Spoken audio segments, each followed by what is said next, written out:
in 8th grade.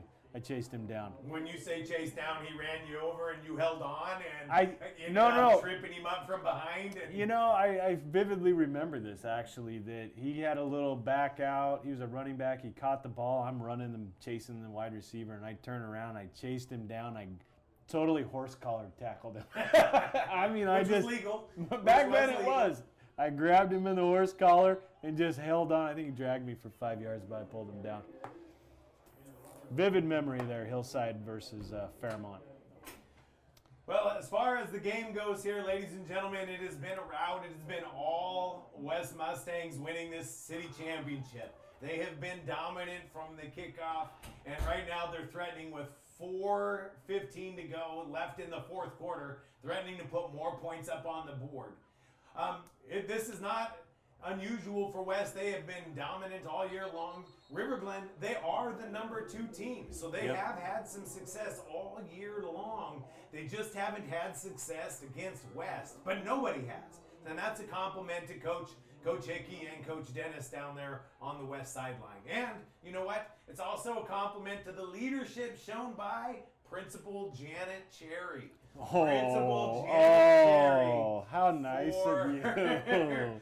For former Capital Eagle coach, there you go. Slip teacher, that in. principal. Kid goes to Capital, just saying. Kid goes to Capital, plays football for Capital. Heck of an athlete at Capital, just saying. Proud principal of the West Mustangs. So she's celebrating a little bit on the inside for River Glen being here, I'm sure, but she has to feel good for her school having 2 teams in the city championship and 2 teams that are both the #1 seed and undefeated. I think she also wished she had her puffy coat. She mentioned that the weather, you know, ladies and gentlemen, the weather is actually beautiful tonight. It's very fall, very crisp, and, you know, it's not wet, and the wind's not blowing, which is what we've had for the last few days. So what a great night for football. Truly a great fall day, October-ish. I don't know why they say October's for baseball, but It is, man. I'm excited for the World Series. I tell you what, that Yankees-Astros series was a heck of a series. Yeah. They sent Verlander out there, though. I mean, when you send a Hall of Famer out to close her down, Cole. I'm just calling it out right now. You're going to see how Cole's going to shut down the Nats. Look at this little flip. Oh, man. He had a lot of green. I thought he did. Broke 1 tackle. That's that Leroy Patterson. He's had a couple great runs. That was Oliver Edmonds, wasn't it? #3 for River Glen? I'm looking at Leroy Patterson. Am I wrong? No, that's River Glen. River Glen with that run. I like this play. Oh, no, I was talking about the tackle. I'm sorry. Oh, yeah, the tackle definitely was Patterson, but the run was from River Glen's #3, and that's Oliver Edmonds. He had 1 tackle to break, and he had some green. Yeah, I tell you, I thought Leroy Patterson there has been playing free safety at about 20 yards deep. Hasn't had a lot of action today, but he sure came and flew downhill and made the tackle in that situation. Well, I don't know if you just saw what happened there, but there was a scrum of personnel changes where it was like a clown car where everybody was jumping in. I think 11 came off and 20 went off. Like, whoa, timeout. So timeout. Not all timeouts are great, but in this particular case, I know you all want to. I know you all want to play, but you know we only can have 11 out there. Yeah, 1 at a time. You. No, you have to come out. You've been in all night. Yeah. You have to come out. So with 2:25 left to go in the fourth quarter, it is currently the West Mustangs 38 and River Glen Grizz 0. So. Good for both teams getting some players in that, especially with a team of the size of West. Yeah, not everybody gets to play. If you look at River Glen, I'm sure everybody gets to play every game. But with West, you know, getting the chance to substitute some players in that maybe haven't played as much but have put in the time, you always have to appreciate their hard work and effort. 100%. Looked like Coach Sean Dwyer there for West. He was making the substitutions. He's been kind of the sideline management over there behind Dennis and Hickey. He's getting fired up right now, though. I think he's kind of getting some of those guys that he wants to get in. Look at this little 3-4 swap out. Okay, good deal. So with 2 minutes left to go, out into the flats, One tackle to break, breaks it to the outside, has a little Nice bit of move. room, stiff arm. Hold on to the first ball. down. I thought he was going to fumble the ball. Well, I got the feeling the way he was holding it.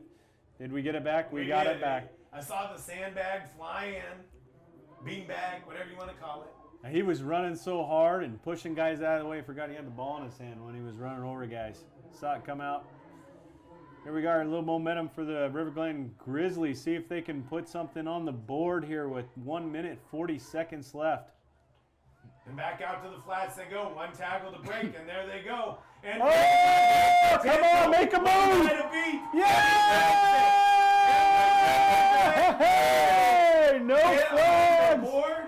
Woo! Great cutback. I know, he had that one guy to beat. He made a nice move at the Give end. me a number. Where is Tom Unger in his binoculars? I need a number. He had some wheels out there. What a great cutback on that. One guy to beat. 10. I guess it's got to be 10. You think so? I'm going with 10. Is he holding his hips? Is he tired? He's got his hands on his hips. that would be Brody's ball. I'm just going. The guy in motion right there, giving it back to him. And it looks like he's going to come short on a fly sweep, which technically is a pass because of the flip.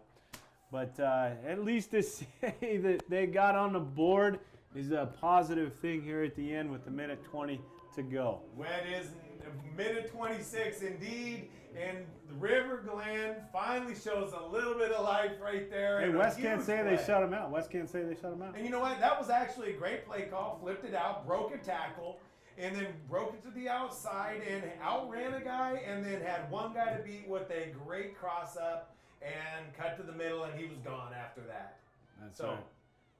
It's got to feel good. 50 yards? 50 yards? I think it was a 50-yard pass completion for a touchdown. You know, one of the things we haven't talked about, we've talked about that they've been out on this field, but you know what? The lights. We talked about Friday night good lights. Call. The Friday night lights just kicked on, ladies and gentlemen, here a few minutes ago. And now these kids, 7th and 8th graders, playing in the city championship. With the lights on, I believe that gives the full effect for these lightweights. I'm glad they didn't miss out on that opportunity starting during the day. I agree. And missing having that opportunity. Oh, great bounce on that. And get there. I think they got it. Saw the referee point to the Grizzlies' direction. And the onside kick, which ironically is all West has done all night long, and they haven't recovered one, and the River Glen Grizz run one, and lo and behold, they get it. So honestly, I'm telling you, that was one heck of an onside kick. So the great bounce. Yeah, great bounce. So with 126 trailing by 32, here same comes play. River Glen. Same play, same slide step. Why wouldn't you? And boy, he gets popped for his efforts on this one. And that's going to be a gain of 1 at the most. Let's go. Tempo, tempo. Get up on the ball. You know what I like? The simple fact that they put one up on the board here, it shows a little bit of energy. And they're having a little more fun again. After, trailing most of the game. You can see just from the River Glen side that there's a little more energy there and a little more fun being in the city championship. And although the game didn't go as well as it should have or could have for Grabs River Glen, they were in the championship. And That's you right. don't get very many opportunities in any athletic endeavor to play in the championship, let alone compete for one. Shortcut pass completion right there. I believe that brings up 4th down and maybe a loss of a yard. So 4th and 10. With the clock running, 46 seconds left to go. River Glen with the ball on the 45. I know they got a couple timeouts here. Ooh, nice route. Get out of bounds. Get. And that was a completion to number 3. And that's Oliver Edmonds with the reception and a first down. I think that's cool. They're actually stopping the clock here on a first down to get the chains set.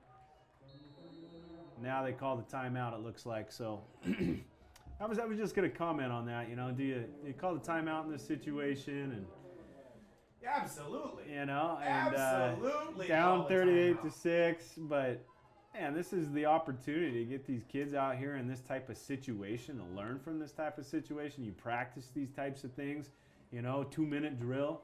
That was something we did every Thursday.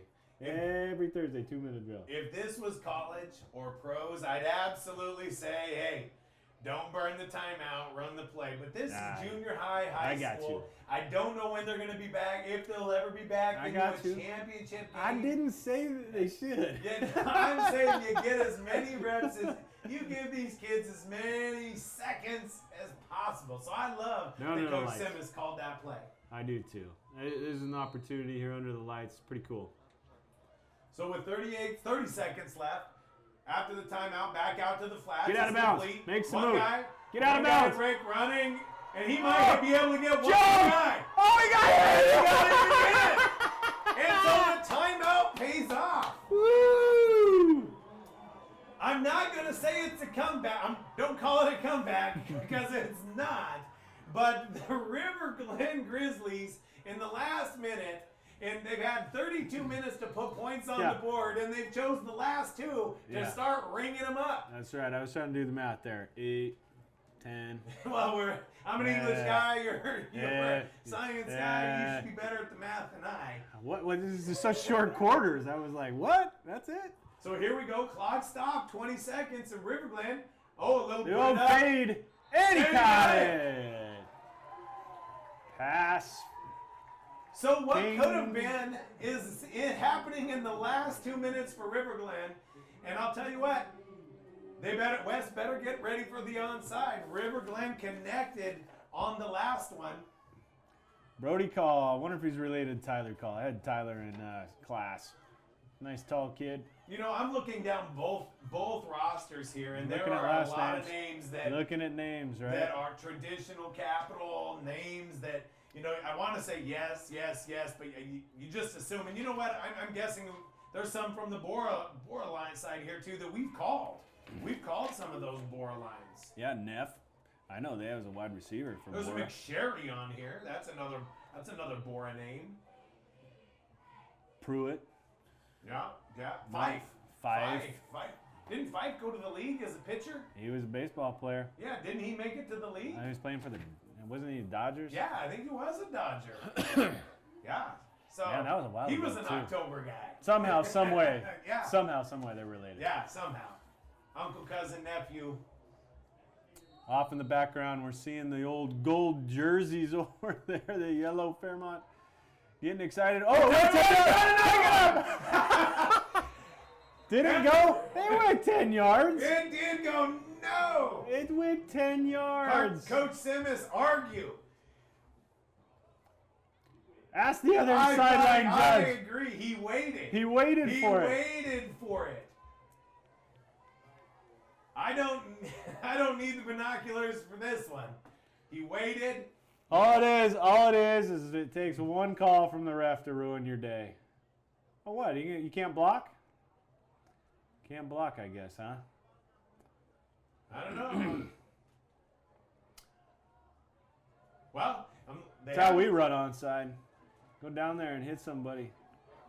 I guess you can't do that anymore. Well, you know, they've tried to eliminate the headhunter aspect of it. And the old onsides, if you watch the old NFL highlights of onsides, it might be the dirtiest play there is in football. I mean... Well, there was 9 guys running at one dude that Yeah. they kicked the ball at, and there was the wide receiver behind ready to pick the ball up off the ground because there was no one else around. Yeah, I remember those days. Might have been the dirtiest play in NFL watching those old onside plays come off. But here the River Glen Grizz, they just converted 2 with 18 seconds to go. Making a mad dash, desperate dash to try to close the gap against the West Mustangs, which, for all intents and purposes, have chalked up the city championship this year. We'll celebrate that here in a minute with them. But this onside, it's exciting, goes the other way. Crazy bounce. I like number 40, Jack Bennett for the West Mustangs. He reels that one in. And the West Mustangs will take over at about the 40, I didn't see where they marked it. About the 40-yard line. Oh, no. They're going to re-kick again. It's still alive. What happened on that one? Well, I didn't see that either.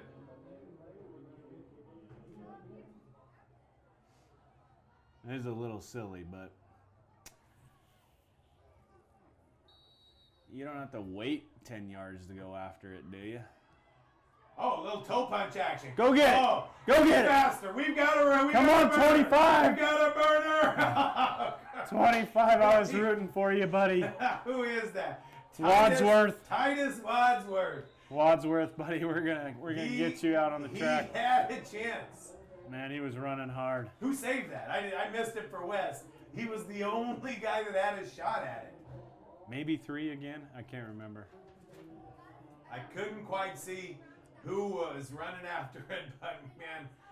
So with 17 seconds left to go in the fourth quarter, the West Mustangs are going to take over again after a mad desperation dash by the River Glen Grizzlies to put some points on the board, which they did, 14 of them to be exact. And so the score with 17 seconds to go in the lightweight championship is 38-14. Stay tuned after this if you're a West Mustang fan. The West Mustang heavyweights, 116 and above. And when I say above, they've got guys that are 200-pounders on both both West and the Fairmont Falcons.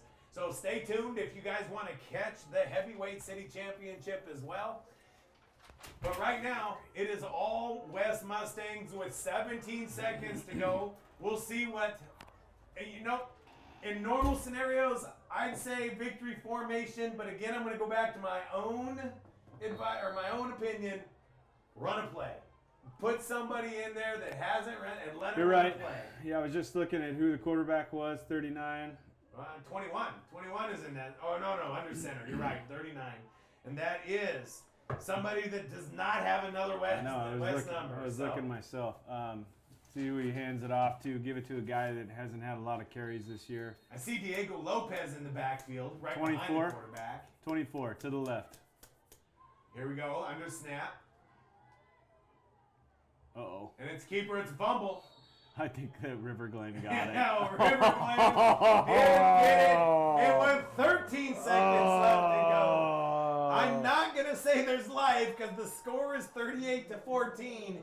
But I'll tell you what. The way that this game had gone for 30 minutes of being trounced, and there's probably no other better way to put it, the West Mustangs have dominated all 30 minutes. Calm down. No. All 30 minutes. No. I have the River Glen energy right now. 3 onside kicks, only 2 that counted, or 1 that counted. Yeah, I think we had 3 onside kicks, right? Yeah. Now they still ended up with the ball in a good position. So if River Glen, and when I say we, capital I Homer. Throw it up to 3. And great play by number 11. Number 11. Ryan Lopez with that. Another Lopez. Must be a little brother, huh? Oh, there's a lot of Lopez's on this West team. And they're all, oh no, the one's an 8th grader. So they could be brothers. They could be unrelated. But fair enough. Let's see if 39 can get the snap this time, hand the ball off, and wrap up city championship for West Mustangs. He got it, and he handed it off to number 25. He's being held up by most of the River Glen players, but that looks like that seals the deal right there. So congratulations to the West Mustangs, the 2019 Light Football Champions. So like my partner Jason Gordon just said, congratulations. The West Mustangs, not just on winning the city championship, but also making a mad dash run at an undefeated season. Not only is it tough to win a championship at any level, it's also tough to run undefeated. So the lightweight champions of 2019 Boise City football, West Mustangs. So congratulations to Coach Dennis, Coach Shannon Hickey, Principal Janet Cherry. Yeah, Sean Dwyer's a coach there too. Sean Dwyer, coach as well. So congratulations to them. So ladies and gentlemen, the West Mustangs are your lightweight champions. My name's Blas Solaria, and I'm here with Jason Gordon. We're going to take a short break, but stay tuned because the West Mustangs will be taking the field again against another capital team, the Fairmont Falcons for the heavyweight championship here in a few minutes. Well, we'll be back after this message from really nobody. We're just taking a quick break. So We're we'll just be back letting in just the a second. stands fill up, man. I tell you what, a lot of players, a lot of ex-players are showing up. This is going to be a fun night. Yeah, most of those are dentists, I imagine. So anyway, we're out of here. We'll be back in just a couple minutes. Thank you for tuning in.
Are we changing the camera links now, or are we waiting?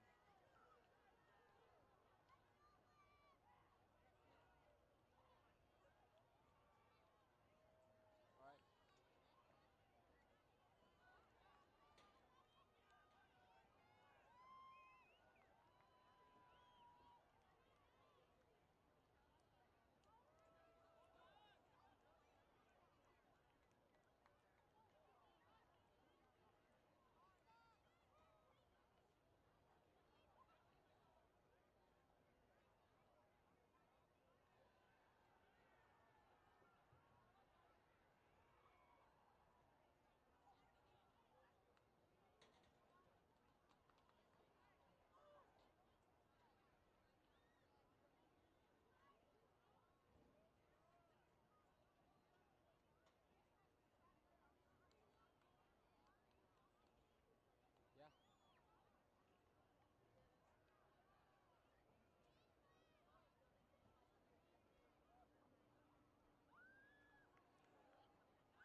Yeah, we should have switched it already.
ladies and gentlemen, welcome to Donna Larson Field for a classic rivalry of Capital versus Bora, heavyweight edition, junior high edition of this rivalry.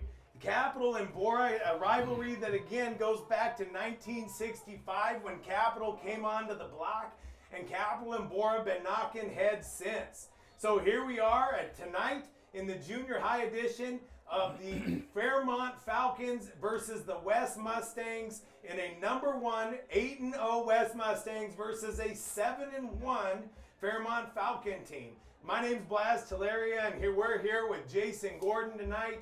If you've already heard our opening spiel, because the lightweights of West Mustangs just defeated the other Capital school, the River Glen Grizzlies, in the lightweight edition. So again, Jason, here we are again. Capital Bora Junior High Edition. I just got twice as excited after that first game, not because I'm tired, but I'm looking right now out the window. There has to be 10 times the number of people here for this game. Monday night, underneath the lights at Donna Larson Park. This is a treat for not only the parents and the student body and these kids, but everyone maybe watching this game online right now, because we've got one heck of a matchup. Best two teams in the Boise area about ready to kick off for the city championship for 2019 season. So here we go, Blas. Capital football players, ex-Fairmont players. Right. So ladies and gentlemen, if you're tuning in for West or you're tuning in for Bora, when we say we, we're homers. When we say we, we're talking about the Fairmont Falcons. And there we go to start it off with a great kick.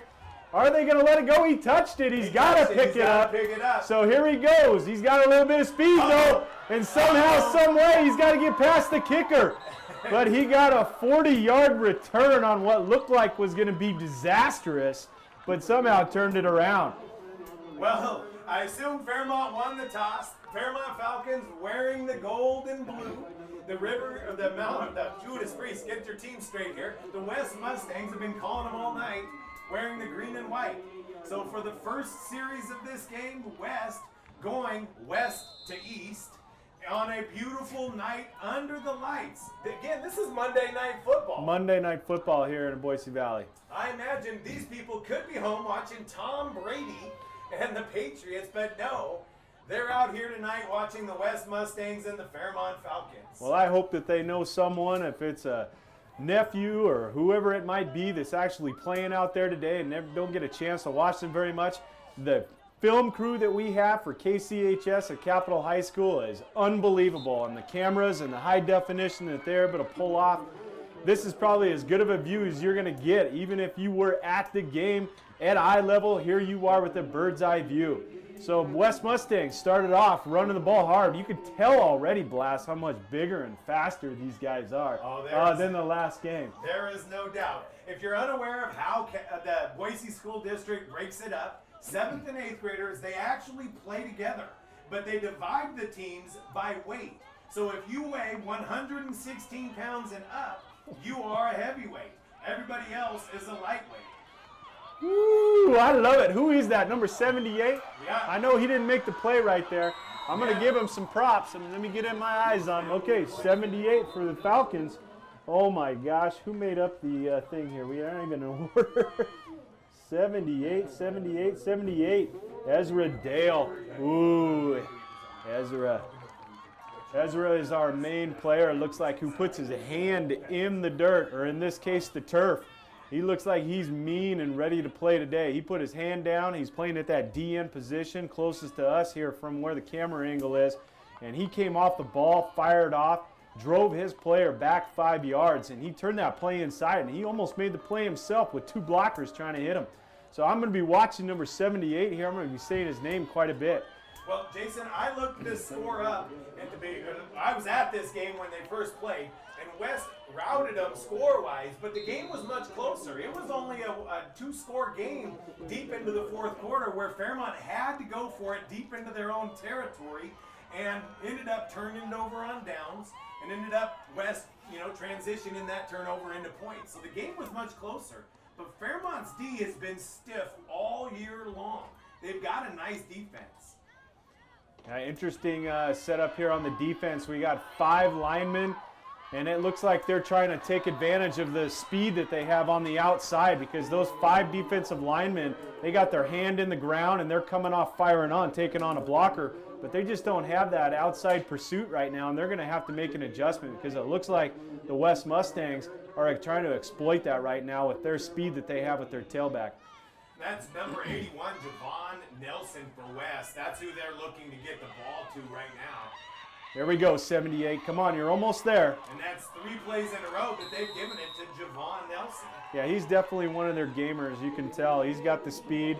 I'd like to see Fairmont maybe making a little adjustment there. It's a very familiar 5-man front. You know, they've got an odd front, but they have 2 outside, what I would have called outside backers. But in this situation, they're really putting their hands in the dirt. Maybe put them in that 2-point stance so they got a little better eye on the ball, so if the ball's coming out wide that they can make the adjustment and try and turn it back in. But, you know, sometimes when you get lined up the way you do all year, that's what you focus on. So let's see if they actually make those adjustments. Gwen, a quick run, number 44, gets stuffed though. That's 78, Ezra. He's feisty. I'm telling you right now, ladies and gentlemen, he is got. Ezra Dale. He's one of those traditional Capital players that's got a little bit of honoriness to it. Dude, I can't wait to get him up at Capital. I'm gonna go up and shake his hand and say, buddy, get ready to play Capital football, because I can tell you right now, he's a tough-nosed player. Capital defensive coordinator Matt Jacobson is going to love having some Henry in the middle there. That's right, I tell you. Well, I will say the Fairmont defense is missing one of their better linebackers tonight. Zach Beckham, number 44. I can't see if he's over on the far sideline. Had an injury that was a pretty gruesome one, but I know that he was a major contributor for the Fairmont Falcons. And so that play, gain of about 2 for the West Mustangs. So we're looking at second down and 8 from the Fairmont 26. So West is marched, but Fairmont has kind of stiffened up, bend, but not broke. Yeah, this is a battle. This is going to be one heck of a tough match, and see who's in better shape and who's got the grit in order to stick this out for 4 quarters.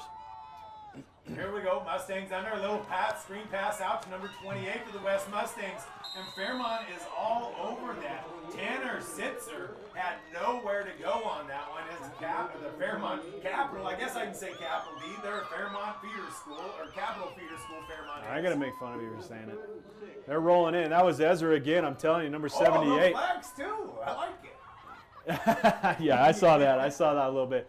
I tell you what, he's got his hand in the dirt, and they threw a quick pop pass on the short side of the field over here, and he still was able to close the distance and make that initial tackle, swarm tackle, for a very little gain, maybe 1 yard. So 3rd down and 7, big play right here. They're going to decide to go with a little play action. They lost contain, but now nice job with the sack. Here's a loss of 5. Looked like number 70 and 71 in on the initial hit. Castano, Simeon, and what was the other number? 71. That'd be Cannon Ross. Right on, those Boy, 2 hit boys. it. Those were, Jason, you mentioned it already. The size difference between the lightweights and the heavyweights is substantial. We've got, I'm guessing, traditional football player bodies out there right now is what you would expect, 150, 170-pound bodies. That's right. These guys are here to play. They've been working hard all season, getting in shape for this moment. Looked like Fairmont brought a little substitution in right there. Ooh, I thought they had them off sides, but they were able to get back. That would have been a nice little 5-yard bonus to go for it again. Instead, probably expect a little pass. Nope.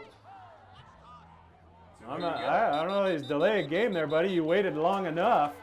I know that you're trying to get them off sides in that situation, but I would have thought that they just would have maybe not gone for it, maybe a pooch punt. Honestly, in my opinion, I think they wanted to run that play. I mean, this is just 4-down territory. Quarterback for West, Jacob Detweiler, he kept looking to the sideline, looking, and then, like you said, just ran out of time. Yeah, that was interesting. Maybe he was trying to play a little decoy, trying to get them, thinking that we weren't going to run it, and then hustle up behind the center and actually run a play to catch us off guard, but it didn't work. So it makes it even tougher for him now with 4 and 15. Expect a rollout situation here. It looks like they kind of got a 2-by-2 situation. This would be a great stop. It would Oh, be a nice. great stop. And that is number 47. That's Talazzo for Fairmont that came across from that safety position and got a hand on it. I tell you what, thank goodness that he's got the vertical leap that he has right there, because I'd kind of get on him a little bit for the way he came underneath that. Instead of trying to get to that receiver and make a play on the ball, he might have got the interception, but he kind of slid underneath in that ball, hanging up the way it did, and he was able to bat it down. But in all honesty, maybe he makes the pick and they catch the ball, and he's down at the 20. Here they are just knocking the ball down, and they've got the ball with the first down. Trying to get a placement there with the refs, whatnot, but here we are about maybe the 31-yard line. So the West Mustangs came right out of the gate, marched it right up the field, but the Fairmont Falcons stiffened up, and the next thing you know, they get the stop, a huge stop. So here come the Fairmont Falcons in the shotgun. Little bunch set up top, that's our trips. You can do a lot of things here, like maybe run a little sweep wildcat with Del Rio. That's what I like, that's what I love to see. We got a little dancer. Looks like we're going to be calling Del Rio's name a lot here based on that footwork. Well, I can tell you right now, I've been watching the Fairmont Falcons all year long. And don't get me wrong, I'm a little biased. I may have an invested interest in the Fairmont Falcons here. But I'll tell you, the name Del Rio, you're going to call it all night long. I know Fairmont has a injury here. I can't see the number at the moment. I'm going to tell you, it's one of the big O linemen. I wish I had a number myself, but to be the first play on offense and have one of your big boys go down, maybe just kind of people getting piled up, got rolled up on, but there he is jumping up, thank goodness. I hope he gets back out on the field. We need that big body. What is that? Is that a 96? I thought 99. 99. Yeah, 99. Well, he's walking off under his own power, and that's Trey Morgan for the Fairmont Falcons. I don't want to call anybody out here, but I'm going to go ahead and say that maybe that's Coach Coberly there coming out to look at his injured player, but he looked just as injured hobbling out there. It looks like maybe Coach is also. Oh, he is. I can tell you this. Is he gimped up? He is gimped up. It took him 5 minutes to get out there. A meniscus tear is what the trainer has reported. Is he walking down the stairs and tripped? No. He's still holding on to the dream himself, playing a little baseball. Oh. Or softball, I think. So. Yeah, all right. So here we go. Fairmont Falcons on the first series in the shotgun. Little bubble pass. Out to Talazzo. Good job by the corner, actually making the play. Tried to do a little slide step to move away because he had a big old lineman. I think they call that nail. Whoever the coach is calling the O, I'm going to go ahead and say that's Coberly. That's a pretty staple play, even at the Capital level.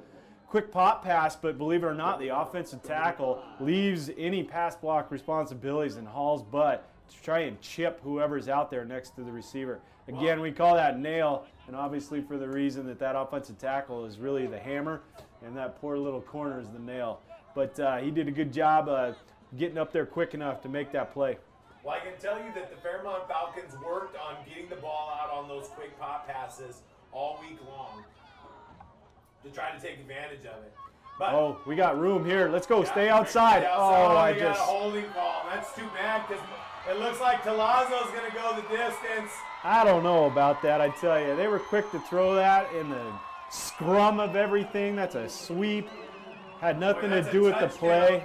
That's something that's just really unfortunate, something that you know is away from the ball, and they got to jump all over it to throw a flag. So Gosh dang it. Talazzo goes 50 yards, 60 yards for the touchdown, but it's going to come back by a holding call against Fairmont. So a big opportunity for Fairmont, negated by the holding call, and they're going to end up backing that up. And what was a 3rd down and 5 is now going to be a 3rd down and 15. So what a turn of events for the Fairmont Falcons. Those are just drive killers, Blaz. I mean, you just think about those plays. You know, you coach the guys up to play hard, and then the refs get interfered with. Gee whiz, man, I tell you. I know I'm biased, but come on. I can tell that hold was way away from that play. Ladies and gentlemen, you're tuned in to KCHS YouTube at Capitol High School, and we've got 2 feeder schools tonight in our city championships. The River Glen Grizzlies went down to the West Mustangs earlier tonight, and right now your Fairmont Falcons, another feeder school, are battling the same West Mustangs. So here we go. Oh, little, I didn't see how. Face mask. Face mask. Come on, that looked like a face mask to me, but woo, maybe he grabbed him by the front of the jersey. And so, with that in mind, with 57 seconds to go in the first quarter, clock is ticking. The West Mustangs are tied with the Fairmont Falcons at 0s, not apiece. You got to punt the ball away here. You're deep in your own territory. Let's have a good snap. Let's have a good kick. It doesn't even look. I didn't even see him putting someone back. Looks like they're finally sending someone back. The kicker for the Fairmont Falcons, so he's pretty short. Rugby style. I was gonna say he's pretty close there. Usually he's about 5 yards deeper. Ooh, lefty too, huh? Yeah, lefty. Let's get He's that been a pretty roll. solid punter all year. Oh, and he picks it up. Get the ball. Come on, get the ball. He's got it. Fairmont's got the ball. West Mustangs. What a fortuitous turn of events for the Fairmont Falcons. A touchdown called back on a holding call, which resulted in 3rd and long, and the Fairmont Falcons punted away, but it's muffed by the West Mustangs. So maybe Uncle Mo is still on the Fairmont Falcon side. I'm telling you right there, that was what you call a makeup call when it comes to the right thing happening in that situation. So here we go. It's a 1st down and 18 seconds left to go. You know, Jason, this first quarter has cruised along in comparison to that first quarter. Yes, it has. That first quarter of the lightweight championship. Yeah, it's kind of surprising actually. I was just glancing over, and that first quarter is almost over. And you know, if time's going to run off the clock as fast as it is in this game, plays like that touchdown that got called back, those become vitally important. That's a big play right there. It looks like, I don't know, Fairmont just wasn't quite ready to pull things together there on offense. Maybe thought had a little bit more time, but nonetheless, I'm looking over at the back judge, and he just starts putting his hand up like, yeah, you got 10 seconds. And so Fairmont ends up calling a timeout. We'll end up with the situation here to get this thing started again. But this is a big opportunity here in the first quarter.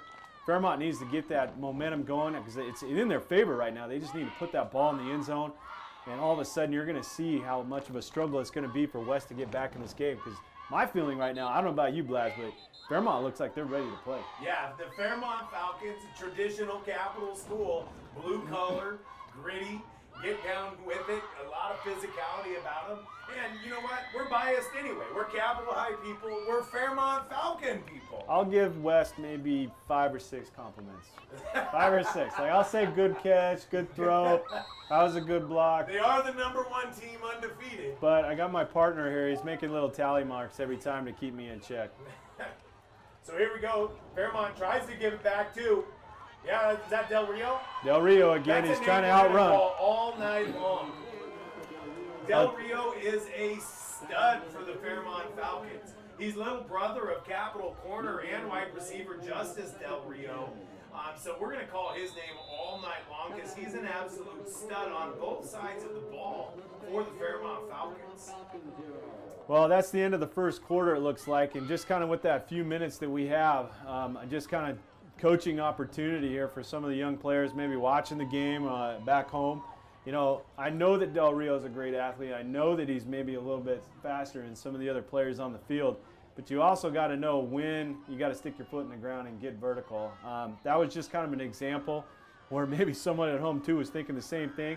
Hey, you can't just run lateral just because you think you're going to run around one guy, because then you got another 10 that are coming your way. So hopefully Del Rio kind of starts to get that feel of where he's got that hole that it's designed to do and not be bumping out, kicking out every single time thinking he's going to outrun everyone.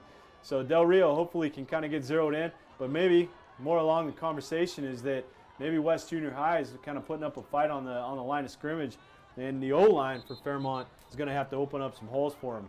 Well, it's going to be one of those battles where, again, it's just going to come down to getting a break because the way the clock, I mean, the 8-minute quarters, that's something that's different in the junior high It's football. fast. We run 8-minute quarters instead. It's fast. So the clock does click off, especially with the predominant running game. Yeah, and that's what you're seeing as far as defenses too. You know, I was kind of noticing here that they're kind of playing more of a 4-3. Everybody's kind of looking inside. Uh-oh, maybe a busted play right there. See if he can make something out of nothing. And he does. 5-yard gain maybe here. 3rd down and 5. Big play coming up for the Fairmont Falcons to get a first down and keep things moving. So 3rd down and 5, 7:45 to go in the second quarter. Knotted up as zeros in this city championship, the heavyweight championship. Again, classic Capital Bora rivalry, just the junior high edition of it. Fairmont versus West. Two schools that are predominantly, traditionally met toe-to-toe. Little stat right here. Fairmont, I believe this is their 3rd heavyweight city championship in a row. I didn't know that. Yeah, so I think this is, you know, the Fairmont, so for the 8th graders, I guess, they're used to the bright lights of these Monday Night Football bright lights. Well, good deal. I was wondering what the delay there was too. I mean, it was kind of like, let's get the play call in, let's go. So here we go, under center, number 32. Oh, Let's call offsides here. Maybe enough of those guys jumped off. They're going to give it to us. yeah, who's it going to be? Did Fairmont flinch or did West cross? It'd be a first down for Fairmont if they get this call. I'm almost going to say he was probably supposed to snap the ball just based on the way the quarterback reacted, see if they actually call a false start. Ah, they're backing up. Yeah. So that would have been a huge play for the Fairmont Falcons. I like the play call. Let's see if we can get them up to jump off sides. Let's see if we can get them the first down. So now, is this a passing scenario? There's not a lot of passes in the junior high game, at least for the Fairmont Falcons.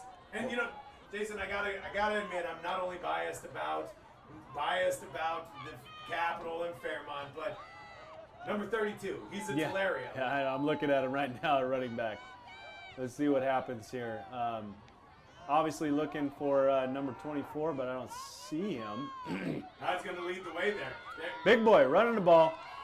And that's going to be a gain of about 7 yards, and I'm going to just go out on a limb and say this is absolutely Notre Dame, they're going for it. 78. That was number 78. That was big boy. Yeah.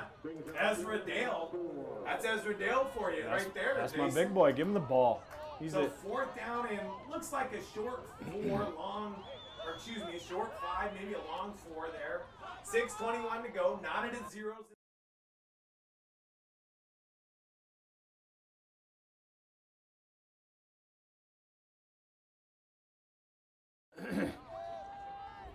Tularia playing multiple positions here, going from running back to quarterback to tight end to quarterback.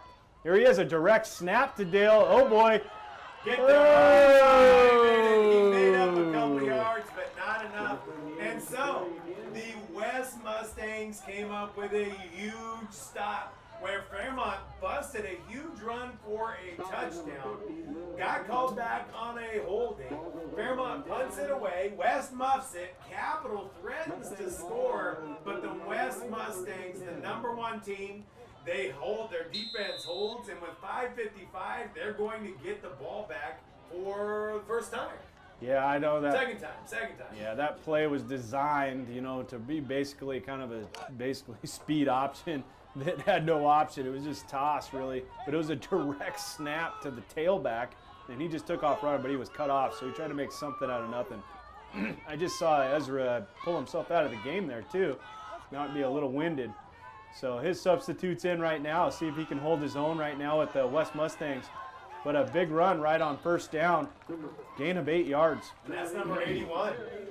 The West Mustangs have just fed him the ball almost every play so far in this championship game. Number 81, that's Javon Nelson, 8th grader for the West Heavyweights. So 2nd down and 2 at the 48-yard line of the West Mustangs. I was kind of seeing like kind of a rotation here with the D linemen. 71's not in there. 78's not in there. I'm kind of wondering why some of these guys aren't out on the field right now. That play didn't go for much, but it did go for a first down. So for about a gain of 3, the West Mustangs are going to move the chains, and they cross midfield into Fairmont territory. Yeah, this is where we got to buckle down here. You expect that they're just going to keep pounding you. Let's make sure that we're disciplined. Get your hat on hat. Make sure nobody's getting much lateral movement. Looks like it's just body on body. I mean, I'm not seeing guys pull. There's aren't any of these G-gap, you know. We don't have a wing back leading. This is like mano-y-mano. Here we go. I'll try and watch a little bit closer if I see some white hats pop up here, seeing if they're pulling. A little motion there, so trying to get an option for a little toss, but good job by 22. Oh, let's see, get the ball, get on the ball. I think Fairmont's got the ball. I think Fairmont's got the ball. That's right, Fairmont's got the ball. That's 2 turnovers. Falcon defense comes up huge. Jason, I told you the Fairmont defense has been stout all year long, and they were stout against West when they played the first time. Well, it's showing. It was a 2-possession game late into the 4th quarter. The Yeah, score got away from them, but the game was significantly closer than the scoreboard appeared. So what another break for Fairmont. But breaks don't matter if you don't take advantage of it. Absolutely. This is just, you get these opportunities. You get a first opportunity and a second opportunity off a turnover. I don't know how many times you watch football and you got that stat that's always like points off of turnovers. And so we've got to take advantage of this right now. Getting this play in, get the ball in Del Rio, give him some space, and let's chunk our way down for a touchdown. Only go Del Rio right, Del Rio left. Hey, I mean, the O-line's got to do their job too. I know that West has done an okay job containing them, but let's come up with some creativity here. Looks like they're going to give the toss again. Pretty good cutback to make something out of nothing there. West did a good job on containment. Yeah, the Fairmont Falcons kind of ran one of the West lightweight plays there. We got a bunch of blockers up front and tried to break it outside, but West did hold that containment pretty well and stretched it out to the point where he just had to take an angle out. And that's that guy's job. His job is not to make the tackle. His job is to hold his line, his spot at the line of scrimmage, and make sure that I got my partner here trying to get bugs off me. They're coming in through the windows here on Monday night under the lights. Under the lights. Under the lights. Yeah, you ever think about back at Boise State, you know, Oh, with all man. the bugs under the Oh, lights? yeah, you can look up into the stadium lights and see that. I would remember we got kind of those free tickets, you know, with your dad being coach, and we ended up sitting in like the furthest row at the top, and bugs would be just dropping on you. But I tell you what, it's a pretty cool opportunity for the fans and the players here to be under the lights. I don't ever remember playing under the lights in junior high. I do not remember playing under the. You know what?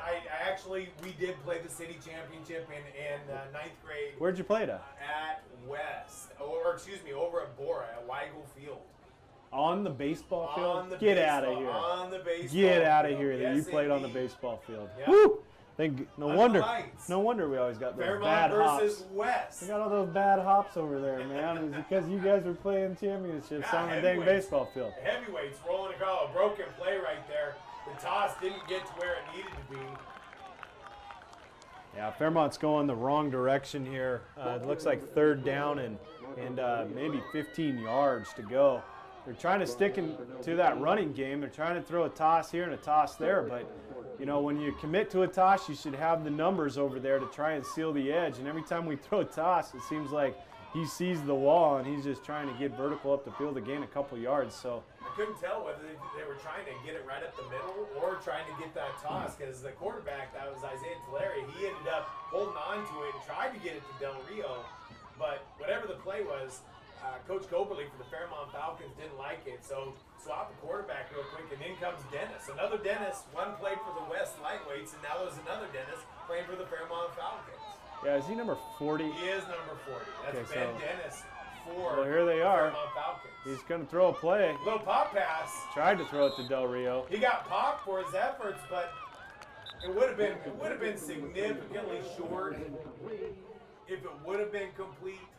They were just trying to run a crossing route there with Del Rio. He was in the slot, you know, number 2 position. He was just running across the field, hopefully away from his defender. So if he did catch the ball, he could outrun him and maybe make it to the other side of the field and get a first down. Boy, I tell you, he didn't have much time to throw that ball. Yeah, I don't know if you saw the end of that play, but he legitimately got popped for his efforts. Yeah, he did. He got pile drived. That's how So I would have put it. Palazzo punting it away. Again, rugby style. Direct kick, that's no good. And now we have trouble. There's a lot of sideline and only one guy to beat, but Talazzo says no. I love a kicker that lays a hat. But I'm going to have to say that kicking it right to him at a rugby style kick is kind of a no-no in the rugby style kick business. Yeah, I was going to agree with that. You know, I know that when you kick that, you're almost kicking it with your foot sideways just to get that top spin on it. And boy, he kicked it up in the air. He had the chance to catch it in the air. And when your defenders are only 5 yards down the field, by the time the guy catches the ball, he's going to have a big game. So the West Mustang defense, with 2 minutes left to go, take over on their own, looks like, or actually on the Fairmont 37-yard line. So this is a huge moment for both West and Fairmont. With 2 minutes left to go in the half, it would be great for Fairmont to hold West here. Ooh. See, that's how run play is supposed to work. That's one of my compliments you can give me a tally on. That was, that's where they actually run toss. You got a fullback, and boy, did he have a lane to move through, plus the fact that the fullback gets up to the linebacker to get a hat on him. So that was definitely going to be a 5-yard gain. Probably could have been more, but I missed who made the tackle, but heck of a job not making that a bigger play than it was. See if they come back to this. Maybe they'll probably run a little toss here based on this little motion. Now, that was the first run play that didn't go to number 81, Javon Nelson. This one tries to go right up to the middle. Is that 44? Yeah, 44 for West Junior High. He was playing tough. I thought it was just a misdirection situation. I mean, I bought into it too, that maybe that they were going to try and run a toss out to the wide side of the field, but instead they end up running kind of a counter back weak side. Good job by the Falcons there. Real short game. For West that went for that run.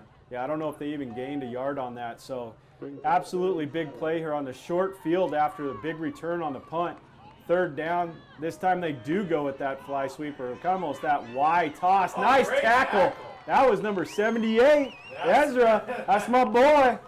Right now, number 78, Ezra Dale's having a great defensive game. And that's going to be 4th down and 7 with 50 seconds left to go for the West Mustangs, who call a quick timeout. This is a big play for both teams. Absolutely. Right here with just under a minute left in the first half. This just kind of changes the momentum of things, you know, when you go into halftime. If it's 0-0, it's just like the start of the game here, but with them coming in with the score, we've got to hold them out of the end zone here. And time management really is a big part of that. So I assume that West called that timeout, and so they've got 2 left in this half. They've got to kind of be smart about maybe a 1-run play, maybe 2-run plays, which is what they're going to be better at in this situation. But they're going to be quick to call a timeout because they've only got 50 seconds left on the clock here to end the half. Well, if I was the West Mustangs, I would give the ball to Javon Nelson. That's the guy that has had the big yardage plays. And if I'm Fairmont, that's who I'd keep an eye on. At the same time, I'm going to be watching Talazzo for Fairmont here. Like you said earlier on that first deep pass, he came running the wrong direction on that and broke underneath. So I'm going to be watching how he plays this next series, or excuse me, this next play for Fairmont. Yeah, we might expect maybe a quick pass here just near the sidelines to see if they can get out of bounds and save a timeout. So right now I'm looking for see where Javon Nelson is, 81 for West. Oh my God, I think they're going to call a timeout again because they're not with the right number of players out there. I don't know exactly who the coach is. I think that's Willie Alderson. He's pretty fired up down there because guys weren't where they were supposed to be for this, especially after a timeout with that much time to get your play that you want. That's just kind of poor time management. Now they're down to only 1 timeout with 50 seconds left. In a game that's tied up with zeros. I will say that the West football team, minus the quarterback, was a little late to get over to the coach for the timeout. They didn't come over to the last half of that timeout. The quarterback was already there, though. Yeah, the quarterback was there. But just getting that relayed message over to, this is who we want the play to go to, this is where we want everybody to be, was a little late in developing. So, nevertheless.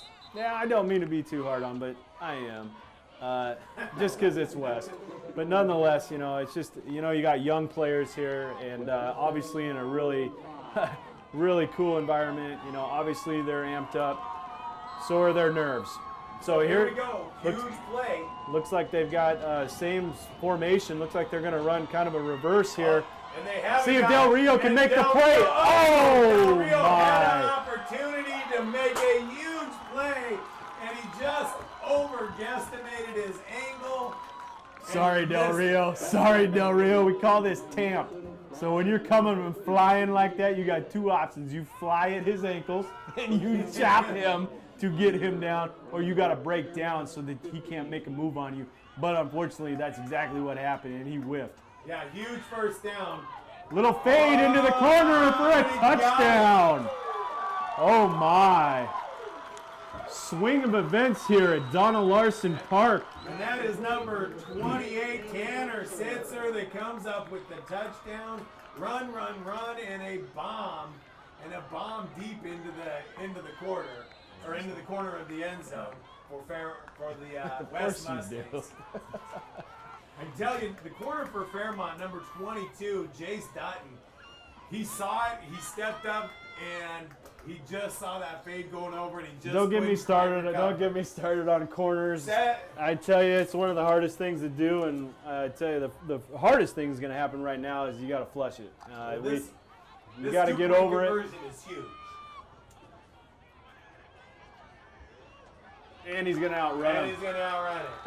That was a dang good looking play right there. It was a great play. Only one Fairmont Falcon had a chance to get there, and that was one of the Castano Simeon.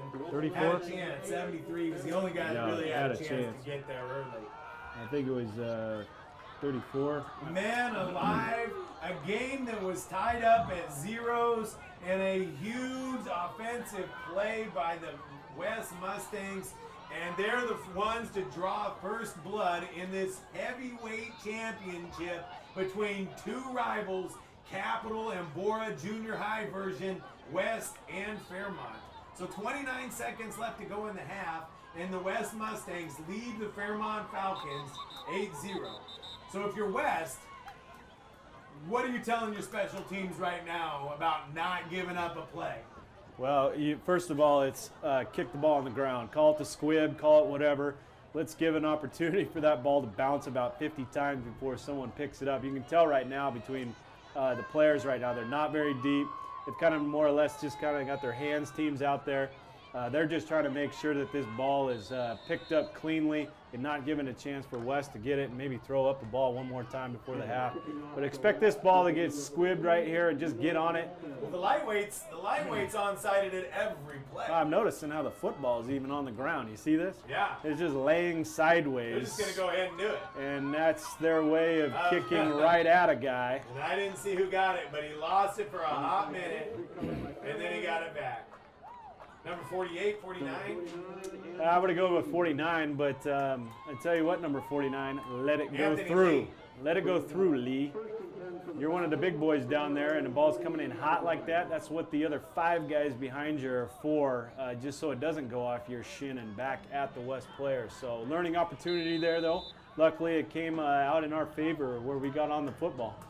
So the Fairmont Falcons with 28 seconds left. They do have the ball at the 48-yard line, their own 48-yard line, going west to east on this one, in the gold uniforms against West in the greens. You're always confusing me when you're doing that. You're going west to east for West, man. Like, you're scared, you're killing me, man. They've got north or south as an air, be southwest, and all sorts of things. All right, here we go.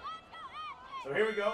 Larry under center there with a quick toss. See, that looks a little bit better. That's what I'm talking about. Yeah, Del Rio, nobody in his way. No, the toss didn't get interfered. And Del Rio, I think, gets out of bounds. He did. Stop the clock there. Stop the clock. Well, So we got to stop the clock. Well, I thought it stopped the clock. It should have stopped the clock. Apparently, they were still in bounds. Let's go. Let's Oh, do yeah, it. the White House. Let's Yeah, do it. That was a referee. I'm going to go ahead and say that was a referee error and not a clock management. Not an Eddie. Not a I fast don't know, Eddie. Fast Eddie's here. Come on, buddy. Put 10 more seconds. Legendary coach. Maybe Fast 9 Eddie more Thomas seconds. is on Come the on, clock Eddie. there. 10 more seconds here. We got another couple plays. I know he's got us in his ear. He can hear us, trying to ignore us. And look at what the ref's Let's trying to tell the ref to go up a little bit more. Let's There you go go. up. He's got his glasses on though, and now I can see he was trying to look for the white hat to tell him how many seconds to put up there. That's more like That's it. more like That's it. So more fast like Eddie it, Eddie. Thomas on the clock. Atta boy, Put Eddie. 17 seconds back on for the Fairmont Falcons on the Marco Del Rio around the end for 5 that got out of bounds. Yeah, I'll give a I'll little tell you what, little props to Fast Eddie here. Fast Eddie Old Thomas has school. been shaving numbers for years. Years. Be it the ponies, be it a couple of football games here and there. He's been shaving numbers for years. So it does not surprise me. But he's a capital guy. He's got a homer this clock. Well, in the midst of the excitement of the clock management, we saw basically False start. That was a unsportsmanlike. Well, that's only 10. Unsportsmanlike's got to go. There's that other 5. Yeah, the old arms out. I didn't even. done my own math. I didn't even see what happened. I mean, it was a dead ball. I don't even know how those things happen unless someone said something inappropriate. I'm not even sure. Good Lord, things are getting feisty down there, I guess. Well, we do have athletic director Eric McDermott next to us too, who's kind of watching and writing down notes and names. So Is he? We'll see. We'll hit him up at half and see who it was on because I missed it. He said unsportsmanlike. I'd like to know the number 2 when guys are just standing around waiting on the refs to get the clock right. Well, it might have been a coach. Maybe it was. It could have been on a coach. Maybe. Maybe. So here we go. The Capital Eagles now Why is it facing running? a second down This is and dead ball. 17 seconds to go. Is that out of bounds? Oh, a little fumble on the snap. Picked up by Del Rio, and that's going to quick timeout, probably. Yes, maybe. We're going to let. I think he's just going to let the clock run Let out, the clock Blast. go. Not going to let the situation of a possible fumble and recovery. So a fumble on the snap from the center to the quarterback, and Del Rio ends up picking that up. And so at halftime of the Boise City Championship in a classic rivalry again, I keep saying it, but I love the Bora. I love the Bora tradition. I love the Capital tradition of them going toe-to-toe in a classic matchup, junior high edition of Fairmont versus West. I'm Blas Teleria, Fairmont Falcon Capital Eagle Homer. I'm here tonight with Jason Gordon. Fellow Capital- Homer, Capital Homer. We got a heck of a game.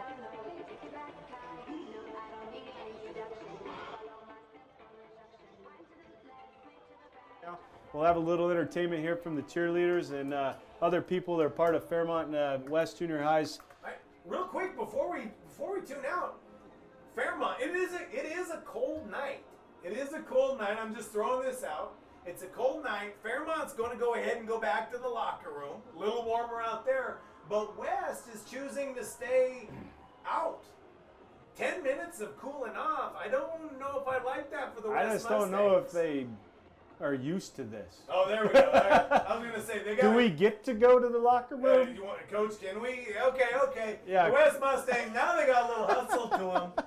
They got a little hustle to them to get in where the heaters are. Yeah. So, okay. Never Yeah. mind. I was about ready to make a game-changing moment right there at halftime. Do we get to go to the locker room, Coach? Yeah. So, Yeah, all right. all right, ladies Living and the big gentlemen, life. We'll get off the air here for about a 9-minute break. Right now, again, in the city championship, it is the West Mustangs 8, the Fairmont Falcons 0.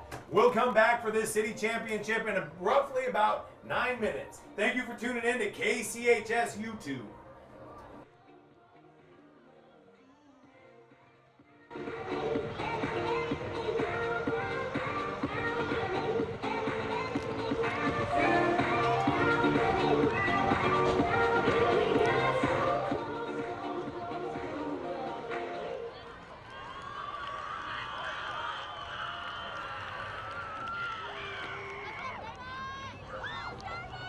Nice job, ladies. And now you'll turn your attention to the right side of the track. Second half of our entertainment will be the Fairmont cheerleaders.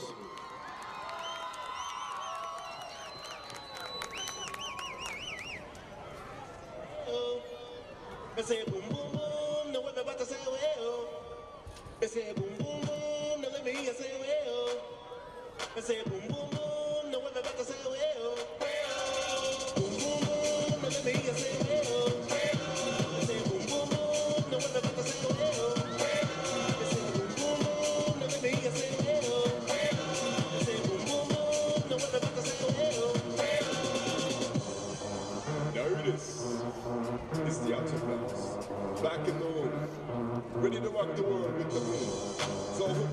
the vibration. Because we're about to rock the entire nation. Alright? Here we go. I say boom, boom, boom. Now let me hear you say, hey, oh. I say boom, boom, boom. Now what about to say, hey, oh. I say boom, boom, boom. Now let me hear you say, hey, oh. I say boom, boom, boom. Now what about to say, hey, oh. Boom, boom, boom. Now let me hear you say, hey, oh. I say boom, boom, boom. Now what about to say, hey, oh. I say boom, boom, boom. Now let me hear you say, hey, oh. I say boom, boom, boom. Now what about to say, hey, oh. Girl, your booty.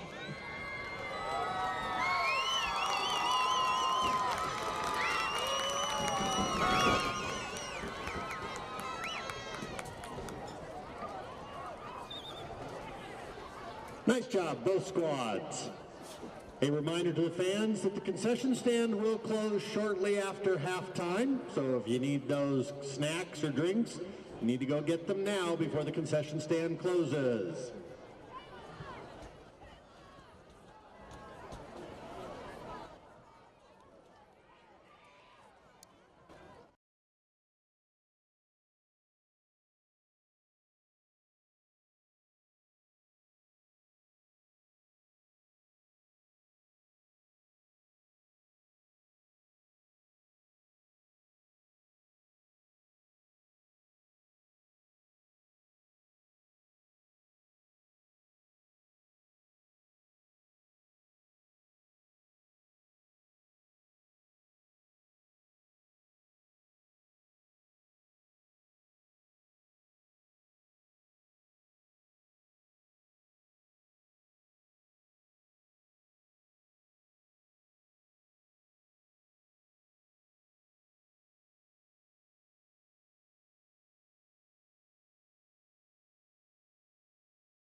No!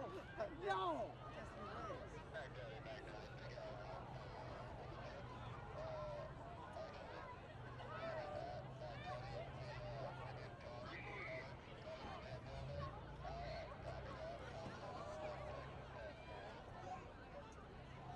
Does this mean that I get to be called Big Mike?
Fairmont will be back to receive the kickoff.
Been a bruiser of a game so far. It's all defense at the moment, with the West Mustangs drawing first blood with an 8-0 lead over the Fairmont Falcons.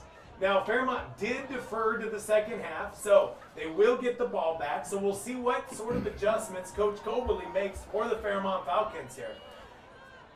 West, I'm looking at the ball, and only because they've onside it every kick. Lightweights, heavyweights, they've onside it all tonight. So this one's up on a tee.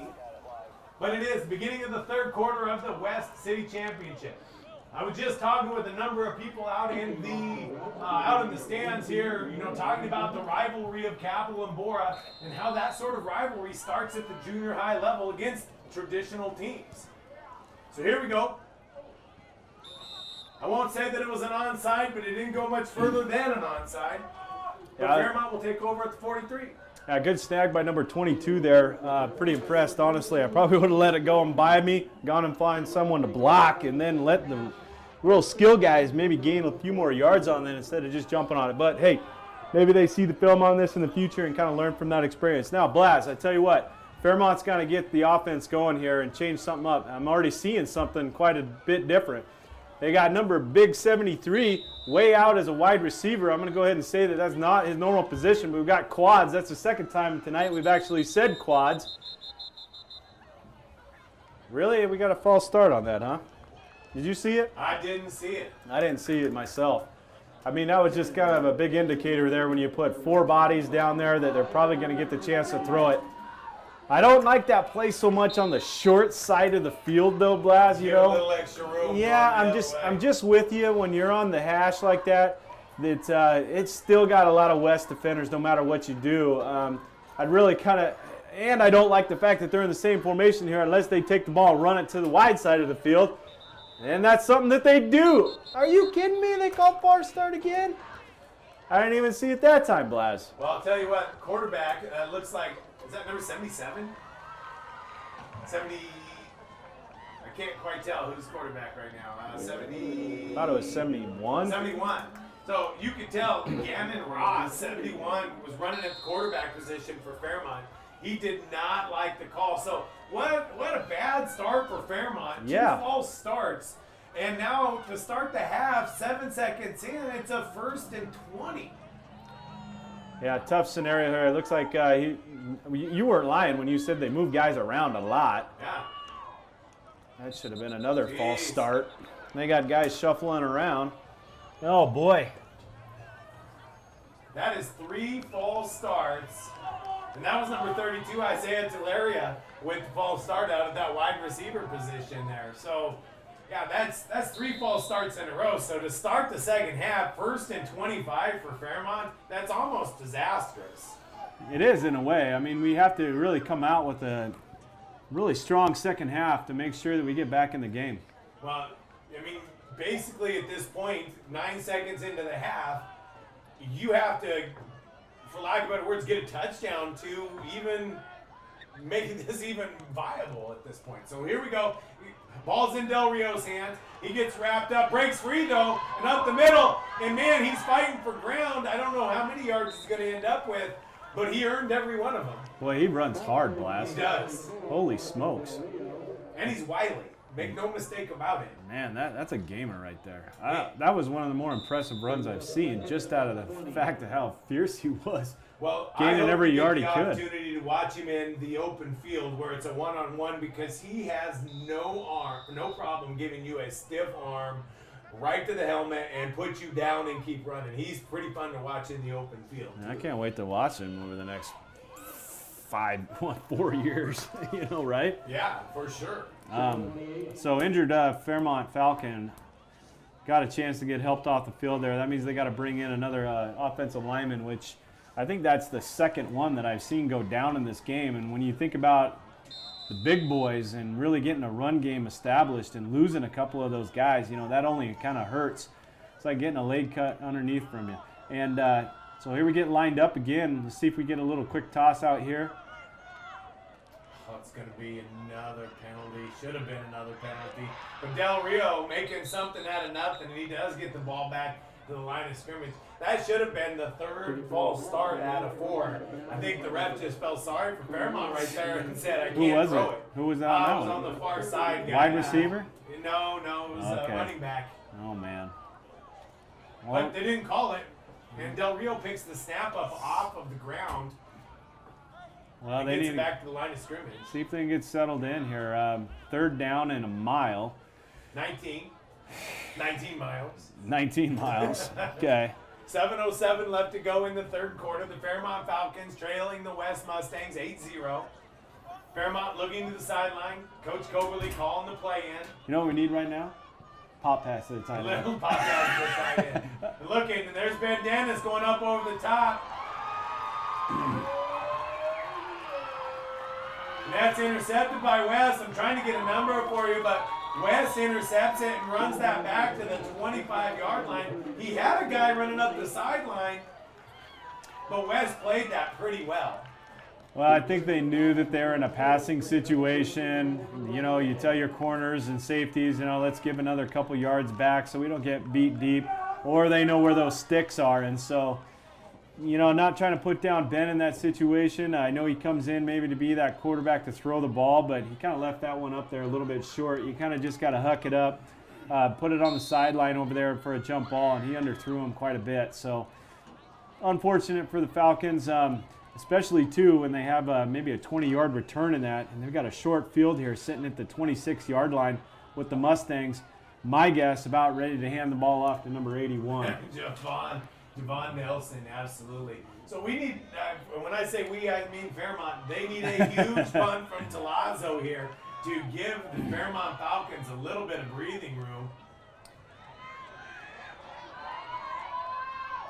And again, I was noticing 81 was lined up in that kind of slot spot, standing up as a tight end, and they did that little wide reverse, tossing him the ball to the other side. And so I apologize. I thought Fairmont was punting there. I didn't know that was the 4th down. I was looking at the scoreboard, and it still said 3rd down. So I thought Fairmont had one last. Oh, that was an interception. Oh, Man. that's They ran true. the ball. That's true. Man alive. What am I doing? What? Who pays these guys? That's all right. Let me pick you up here, buddy. I'm still trying to get the ball back to Fairmont. However, That's all right.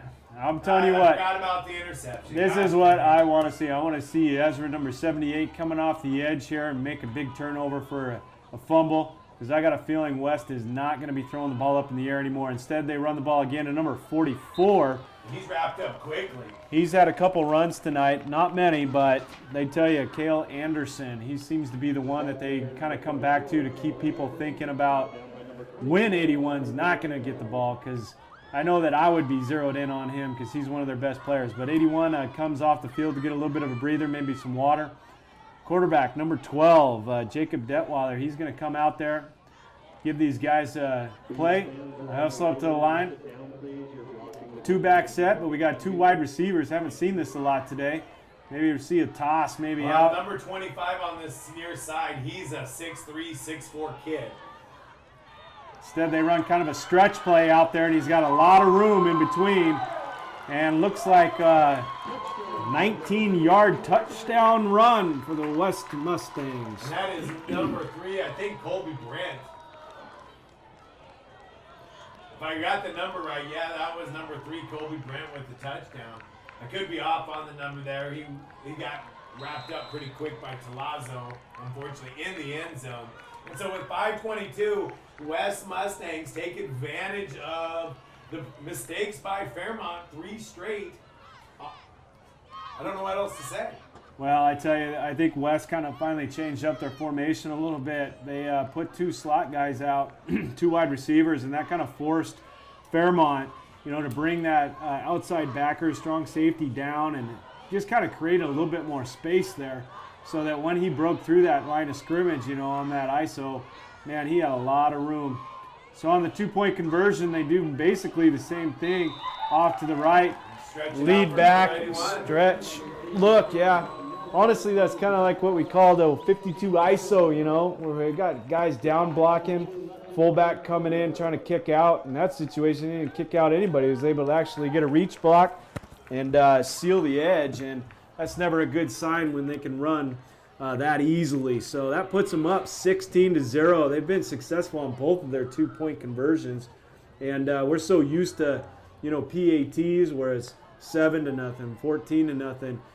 That really is a game changer when these guys go for 2 like this. Absolutely. And yeah, it just commits every team to be going for it. And when you don't get one of those 2-point conversions, it turns into a whole nother, possession in which they need to score and can win a game. So kind of a strategy that you don't see at the, the upper varsity levels, but down here. You can only think of Rocky Mountain. Rocky Mountain, the Grizzlies, they have a tendency to maybe go for 2 here and there. Some of those guys start playing with that, It's a numbers game. I honestly really like the idea of how you line up differently, count. I mean, that's all you're doing. Is you're counting to see if you got numbers to run the ball. Maybe you guys have seen that at Boise State. They'd actually spread out all their linemen on one side. Luckily, Fairmont gets that crazy bounce. But, man, what a kickoff to be back inside the 20. Well, I'm glad that Fairmont jumped on that, because that was, again, number 81 that was for West that had a beeline on the ball, and he was closing fast on Fairmont. So, after a disastrous first possession for the Fairmont Falcons to start the second half, they're going to try to regroup under Coberly here and try to put some points on the board with 5:22 to go left in the third. And I'd like to see here is let's get the play call in. Let's get lined up where we need to get lined up. Let's run the ball. Let's get some momentum. Let's get lined up again. Let's get this. It's kind of slow in my opinion here. They're doing some 3 cards, 3 coaches. Hey, they're not stealing your signs, guys. Let's go. Got another stoppage of play. Called the time. This is just what I was talking about as far as a timeout. We can't be in this situation, especially down by 16, burning a timeout when you get the ball for the first time after the kickoff. So this is a little bit of time management. They changed the play, because I noticed that they came out, they lined up, and then everybody looked back at their whatever the play card was. Well, let's not complicate things here. It's not like we're running a lot of different coverages here to where, West lined up different in their defense. They've been in a pretty base defense the whole time. You should have some type of game plan of what maybe kind of success that you have and where their weaknesses might be, or we just need to get better at this and that. So they're playing their base. It's not like we need to be calling a lot of audibles up in this situation. Let's get these guys lined up where they should be, because we can play with these guys toe-to-toe. We just need to get lined up and play our game. Yeah. So here we go. Ben Dennis in at quarterback. And Del Rio in the backfield. He's who I'm watching. And with the white sleeves, makes it easy to watch. And it's just a little bit of a wildcat to Del Rio. And that's what I would do. I would go Del Rio right, Del Rio left. And grind it out here for just a minute or two. Get a couple first downs. Yeah, I mean, they got the quarterback almost out there as just a lead blocker. So number 40, Ben Dennis, he's just he could throw the ball as well, but they're just directly snapping it to Del Rio, and he's taking off to try and be a lead blocker for him. But I would like to see that situation where maybe you get some more guys out in space out there, kind of coming down on a crack block situation, so they can seal the edge a little better. I mean, I'm looking at number 21 right now. All he's doing is getting up the field on purpose. So we're trying to run all these stretch plays, sweeps and stuff out to the outside, but West is just flying up the field to try and close that. Now you can kick him out and you can run underneath him, but I'd like to see us kind of do a little bit better job of taking care of their edge blockers. So that's another Fairmont Falcon down. So It's like a 70-something. Third down and 6. On the 19 by the looks of it. I can't quite see the number. Fairmount training staff is out there taking a look at it. 4:24 to go in the third. It's been a defensive battle. Make no mistake at the scoreboard at 16-0. Both teams have had plenty of opportunities giving the ball back to the other team. So it's kind of a shoot yourself in the foot moment for both teams, but West has come out on top of that with a 16-0 lead. So that's the third player down for the Fairmont Falcons. Now this one looks maybe to be a little bit more serious there. Trying to take care of this player that's down on the field. Well, that's been kind of the story of Fairmont this year. Again, I brought it up earlier, so if he's listening, a little shout out to Zach Beckman for the Fairmont Falcons. Had a break, and it was a doozy of a break in his leg earlier in the season. And I've seen the X-rays of it. Friends with his dad, went to high school. Actually, going back to Optimist quality check, I think. I haven't checked that with his dad, but I think I saw his mug in there with my mug on a team picture from whatever Optimist football years. You don't have to say the year. It's a long time ago. In the dominant 80s. Dominant 80s of quality Optimist check. football. Yeah, right. Yeah. Okay. Well, So- not to be joking around too much, but yeah, I mean, it's No, a little shout unfortunate out that to he got Zach Beckman. fortunate. Hopefully he recovers fully from that and gets back out doing the things that he wants to do. This one also looks like players in quite a bit of pain down there. We'll see if they might need to get some assistance to get him off the field. All the referees gathered up. Again, 4:24 left in the game for the Boise City Heavyweight Championship, Fairmont Falcons, West Mustangs. One of the things, go ahead, Jason. No, I was just going to say, I remember I had an injury too. I dislocated my shoulder. Back in the days, I was talking about I was playing cornerback and quarterback. Corner and quarter. Being a 14-year-old 7th grader, playing heavyweights, just this game right here, I got smoked, blindsided, and man, I landed on my left shoulder. That shoulder popped right out. I remember just being like, oh my, what is wrong with my shoulder? I had to get helped off, they're like, put it back in, right? Arm so long?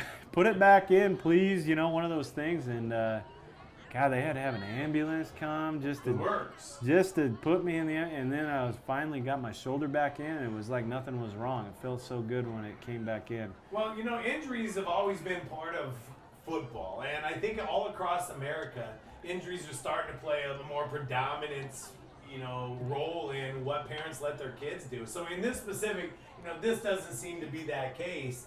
But, concussions in particular have really put a dent in, not so much the NFL. The NFL's booming. The NFL is making tons of money, doing just great. But you're starting to see it at the lower levels where schools just aren't able to produce, the numbers to put out quality football teams. And injuries, have, like I said, they've always been part of it. But concussions, we're becoming more aware of it. What are your thoughts on the injury side of just being football in today's America?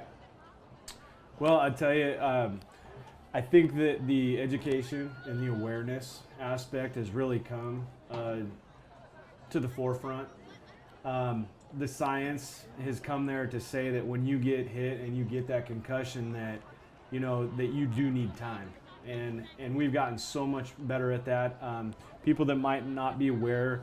Now it is a basic protocol that every football player, every high school athlete is going through a baseline.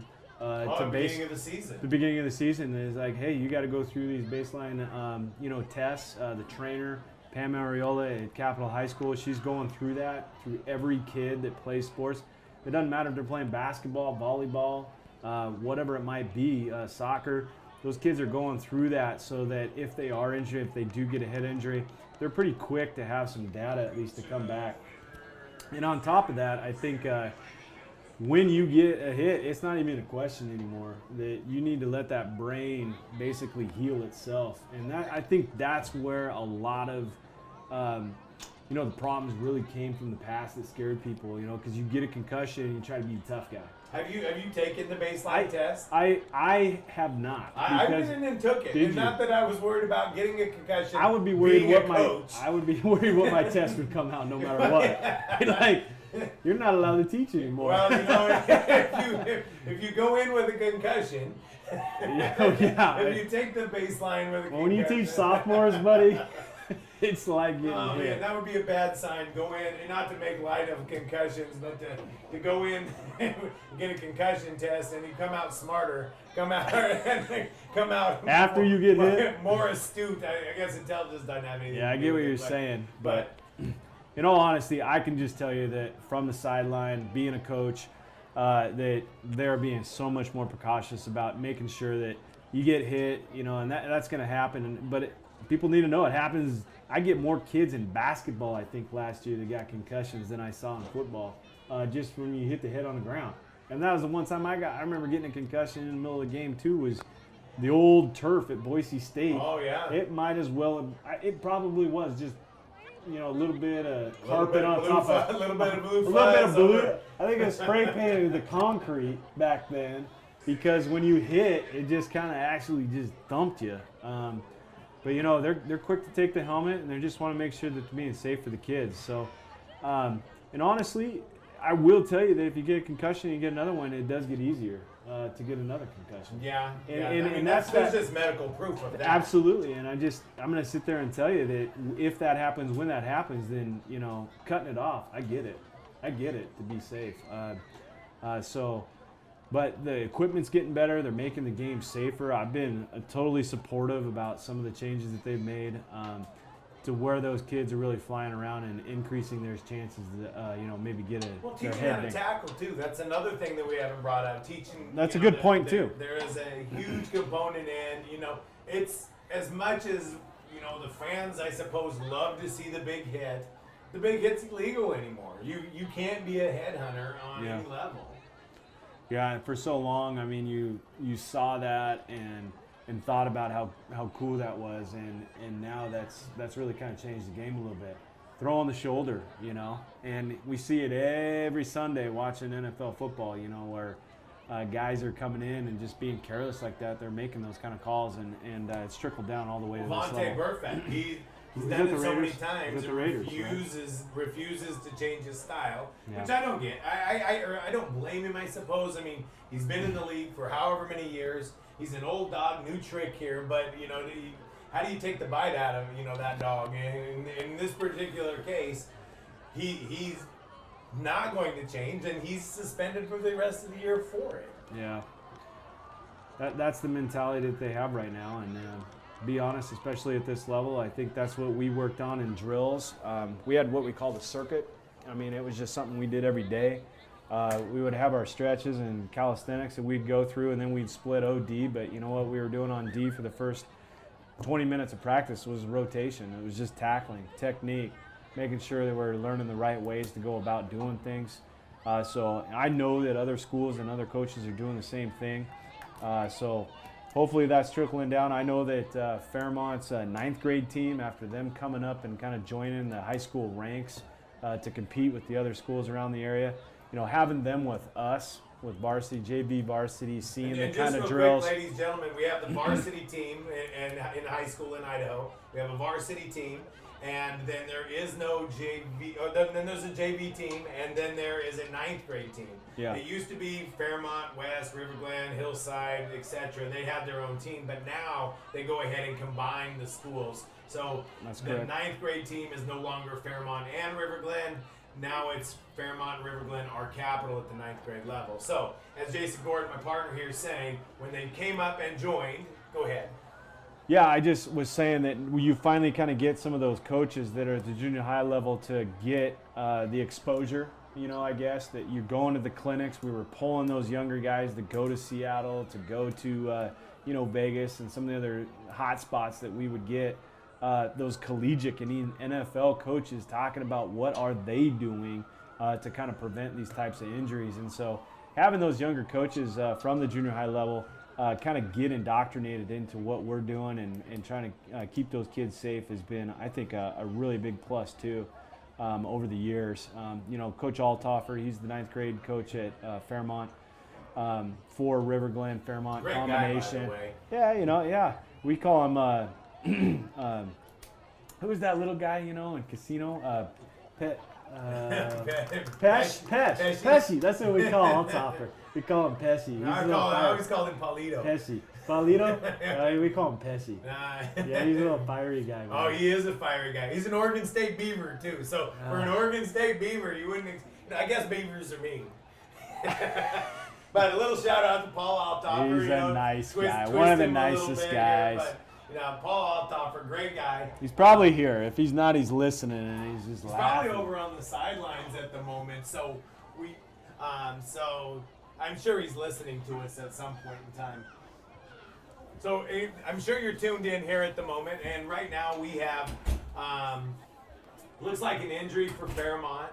4:24 left to go in the third quarter. The West Mustangs leading the Fairmont Falcons 16-0, but that's not what's concerning at the moment. Right now, the Fairmont injury, the training staff has currently called.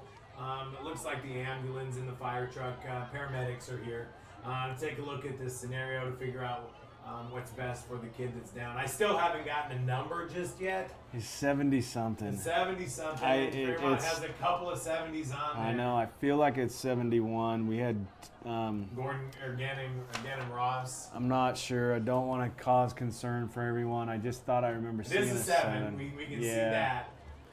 So if you're Gannon Ross's family, no, we're not saying it's him, but we're not saying it's not. We just don't. We don't know who it is at the moment. It's just pretty fantastic, honestly, that in that 10 minutes here that we have that emergency response team that has been able to get here. It looks like Ada County paramedics to get the personnel here that have the expertise and be able to get him the treatment it needs. And being that we're right across the street from St. Luke's, yeah. I can see the lights from here. I think it's going to be a quick trip there, obviously, to get the attention that he needs. But my impression on this initially was, that they just tried to keep him stable, keep him from moving to cause any other issues here. And it could be anything from when we were talking about Zach Beckman earlier. It was his leg, and this is the same protocol, same precaution. So I mean, ladies and gentlemen, this doesn't. I know we're talking concussions. I know we're talking and everything, and I'm sure if you're watching live, you could probably see them bringing out the stretcher. But this is just precautionary at the moment. We do have zero information on what sort of injury this is at the moment. Don't think it's a traumatic one. I don't think it's a traumatic one at this point. But we don't know. But I don't want anybody else to worry either. It just kind of puts a damper on your teammates when you think about it. Right? When you think about the situation, you're looking at your teammate over there that's hurting. You're just hoping that he gives that kind of thumbs up, to bring some light to this situation. But I know all those guys, they're being appreciative and respectful from both sides of the ball. But I know that that's just kind of in your back of your mind that you feel bad for your teammate. And so once this guy looks like he's put on the stretcher, he's going to get moved all the way across the field. So we still have a few minutes here, and it looks like they're going to transfer him as carefully as possible. Well, I'm trying to see if there's a neck brace or anything like that, or if whether they're supporting a leg, a knee, an ankle. I can't quite tell exactly what they're doing from my angle here. They're taking their time though. But yeah, you never want to see this. Despite the fact that we keep talking about it, this is a rivalry football game between Fairmont and West, Capital and Bora.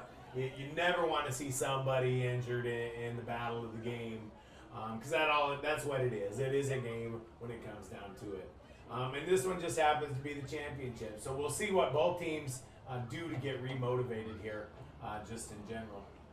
So if you guys are just tuning in, I'm Vlad Solario with Jason Gordon with KCHS YouTube, talking about a little bit of Fairmont football. We're going to go ahead and let the paramedics do their thing. We're going to go ahead and turn off our volume here for a second, just to kind of catch our own breath, get a drink of water here for ourselves, let the paramedics do their thing, and as soon as the game gets going back on, we'll come right back with you. So with 4:24 left in the third quarter, for an injury timeout, it's West 16, Fairmont 0. We'll be back in a couple minutes. When the game starts off, we'll be back.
All right, as play resumes after the injury, Fairmont ball, third down and about 6.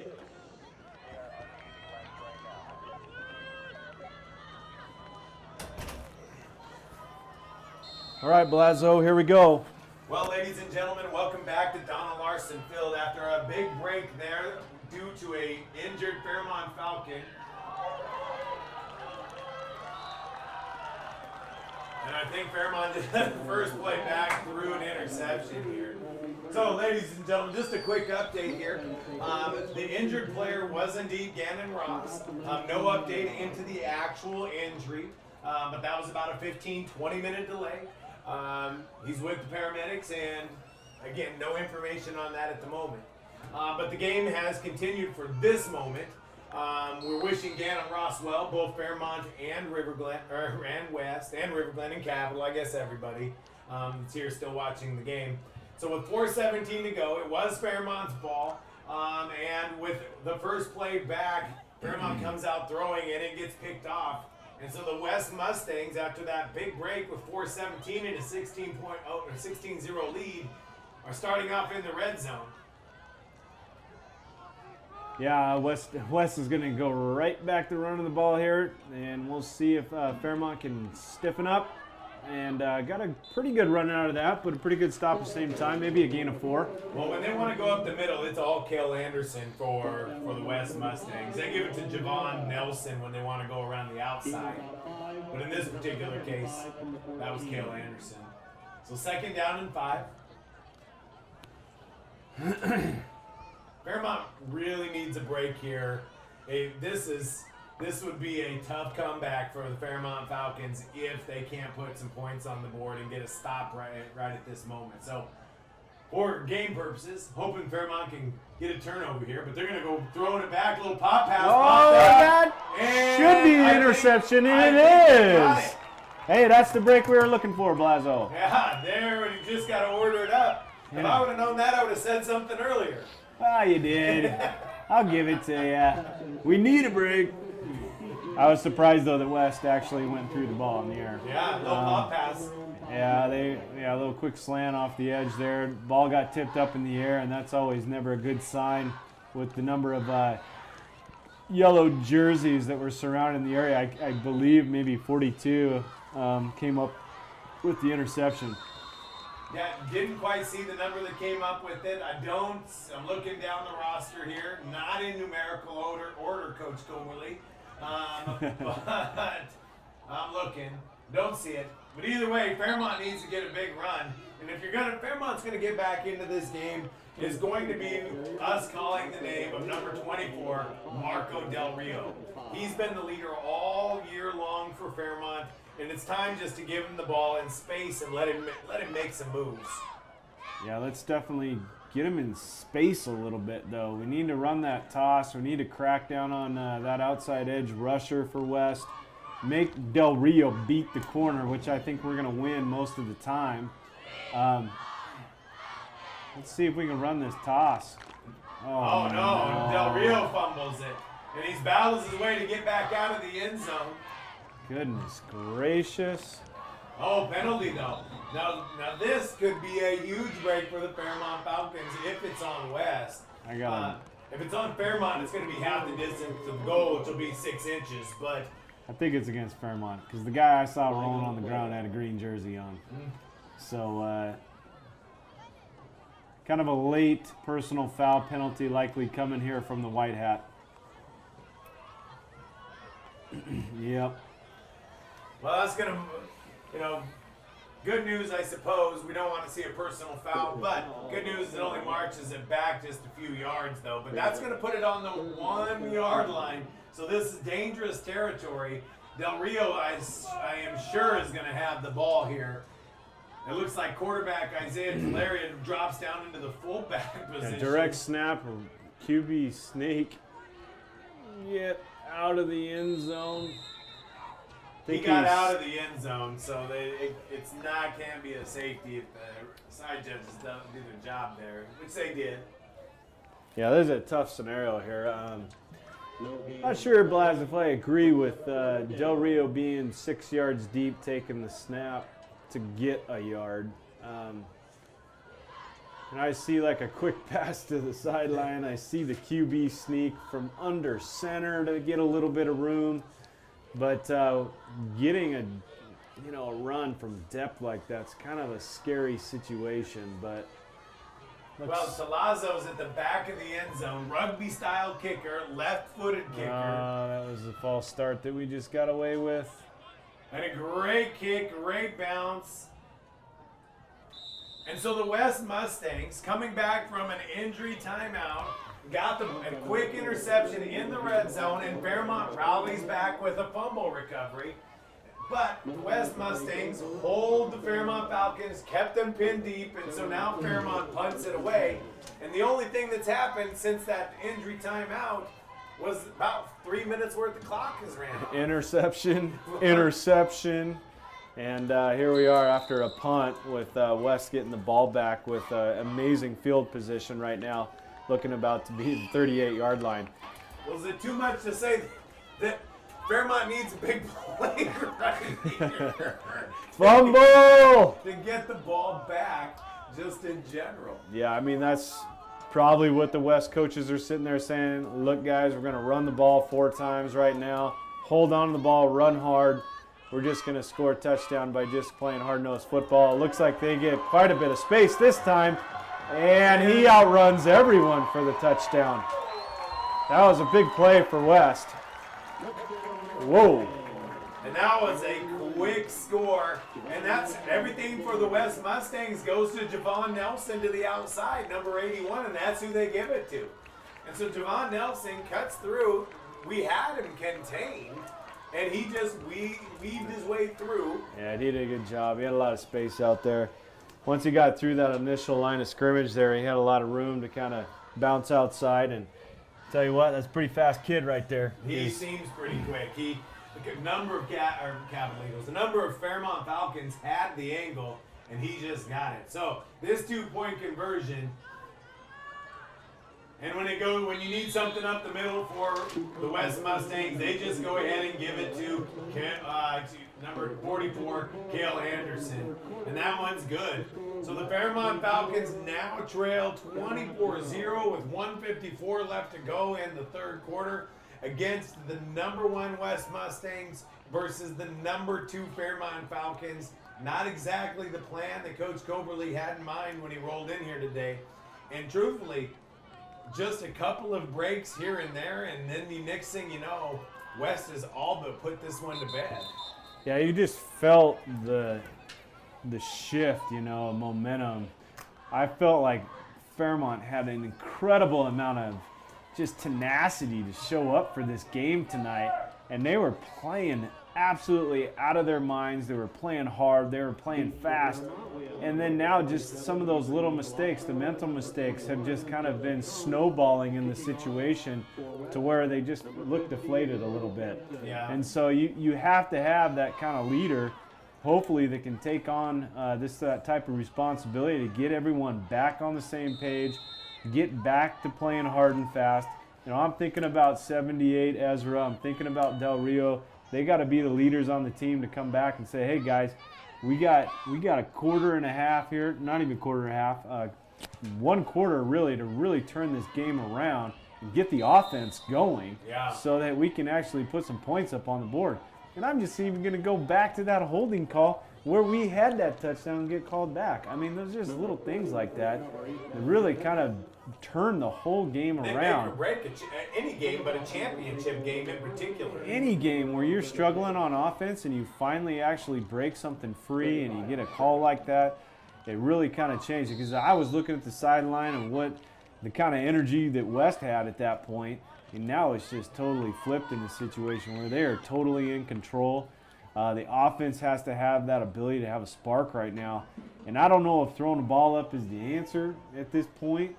We haven't had a lot of success doing that, but I don't know how big the playbook is, but we got to find some way to kind of maybe roll out, buy a little bit of time. I'd be putting Del Rio out in the slot, running a couple different routes out there, sitting in the zone, eventually getting the ball in his hands somehow, some way.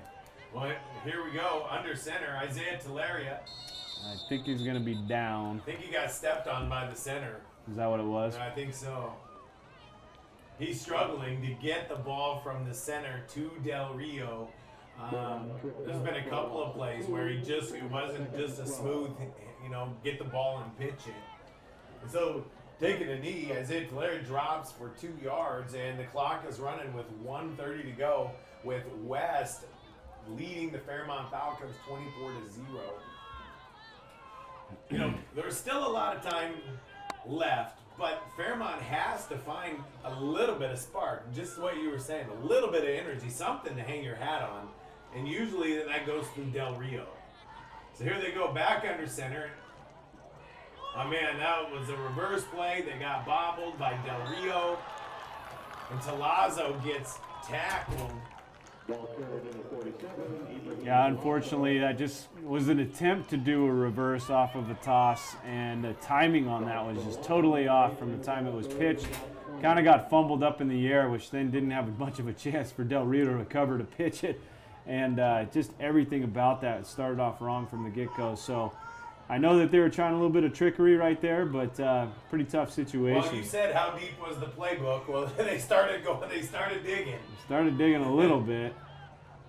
I like this, the big Ezra, though. Yeah. Come on, buddy. That was a great pass. Got it out quick. Isaiah Tuleria with the quick zip out to number 78, Big Ezra. He's a big kid. They put him out in the The playbook is getting a little deeper, isn't it? All right, I like it. Let's put our D end out at wide receiver throwing the ball. I like it. Wow, he's a big, strong Pretty good kid. zip on getting that out of there, too. He did. So, fourth pass play of the game for the Fairmont Falcons. It picks up a number of yards, but this is the way. I was there for the first game between West and Fairmont, and it was just like this, where Fairmont ends up having to go for it deep in their own territory, and they didn't get it the last time they played, and West just took advantage of it and punched it in. It ended up being a 30-0 game the last time these two played. So hopefully, with this timeout that Fairmont just called, they'll be able to get a little bigger play. I mean, with 8 minutes to go, Jason, do you punt this away? Because that is a lot of time. Or do you go ahead and roll the dice? Yeah, it wasn't even. Because it's 4th and 15. We're not looking at a 4th and inches here. We're at a 4th and 15. God, I'm such a wuss. I'm such a wuss. I would punt it. I'm sorry. Yeah, I think it does put you in a really tough spot if you don't. West has the momentum. They chunk some clock off and score. It really puts everything out of reach. How many plays for Fairmont have gone past 15 yards? Just the one touchdown? Yeah, the one that got called back. Yeah, on the holding. So, you know what? I see you're conservative, but this is the championship, and you're I down 24-0. know. I'm being a wuss here. I'm just saying. I'm surprised how fast it goes. So. Well, let's see what. Let's get the double reverse to work this time. Well, you know what? It looks like, unless it's some sort of trickeration, Del Rio and Tulare are both in a blocking formation with Talazzo back in a punting scenario. So, minus some trickeration here, this one's going deep. And some trickeration it is. Just throw it, buddy. Just throw it. Just throw it. And I'll tell you what, he tried to make a play, but he did not get anywhere with that. He got about, 10 yards. And a West player got popped on that one. I didn't see who hit him, but he got popped on that play. And I'll tell you what, this is the sort of play like in the NFL. They would go back and review that, and they would consider that a defenseless player on these sort of plays where you're not looking at the play. Yeah, I was. Not that I'd say that that's what happened, because I didn't see you guys. I didn't see that how either. It went down. My first thought, I was looking at where that happened. It was past the line of scrimmage. Okay. So I was a little confused there too, because we were in a tight formation there, and we were trying to reach block because obviously he was running out. It was a pass play. You know, When I was looking to see who Fairmont had deep down the field, and it was like a 50. yeah, I was gonna say it was a 5, Yeah. and there's only one 5 on the roster, so I'm gonna say that's Will Hampton. Will Hampton was running deep down the sideline, and maybe if they would have thrown it over the top, he was covered. So I assumed that Talazzo decided to keep it because of that scenario. I do too, and I was just trying to tell him that, you know, he didn't have it. Just throw it up. It is what it is on 4th down. But that's why I was just a little confused there, because, you know, he was running around the edge. I wonder if he almost ran into one of his own players, honestly, because it was a pass play. We lack review here, so we can't go back. So we're on a live play call here, so couldn't see. Maybe maybe a throwback, going the other direction. If you're going to go ahead and run it, let's go ahead and run true trickeration and, you know, run it all the way to the side, throw it back, the old Tennessee miracle in, miracle in Nashville.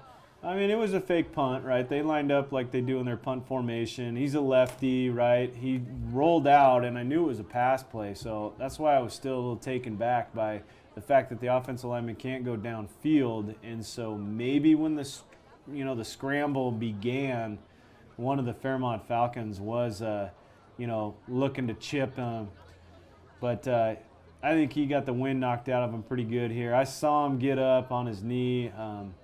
I just think that he's trying to gather himself right now before he gets off the field. But nonetheless, this has definitely been one of 5 or 6 times that we've had a delay from an injury.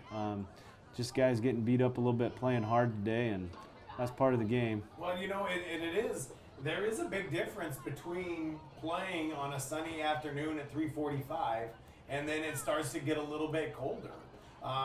I don't know how many of these players have played at night when it's a little bit chillier and stuff like that. And so you wear the same gear that you've worn all year long. And everybody knows when you play a sport and it's cold, those bumps and bruises, they hurt just a little bit more. And I'm not saying this is a bumps or bruises thing, because the kid looks like he's struggling to figure out where he's at the moment. So I just assume he just got popped. See if he limps a little bit here. Well, he's up. That's good news. And I can't see now. Oh, he is limping. Good, good. It's not a head thing, and that's the only reason I say good. That's number 62 for West Mustangs. So that's Mason Hoxie, an 8th grader, coming off the field for the West Mustangs.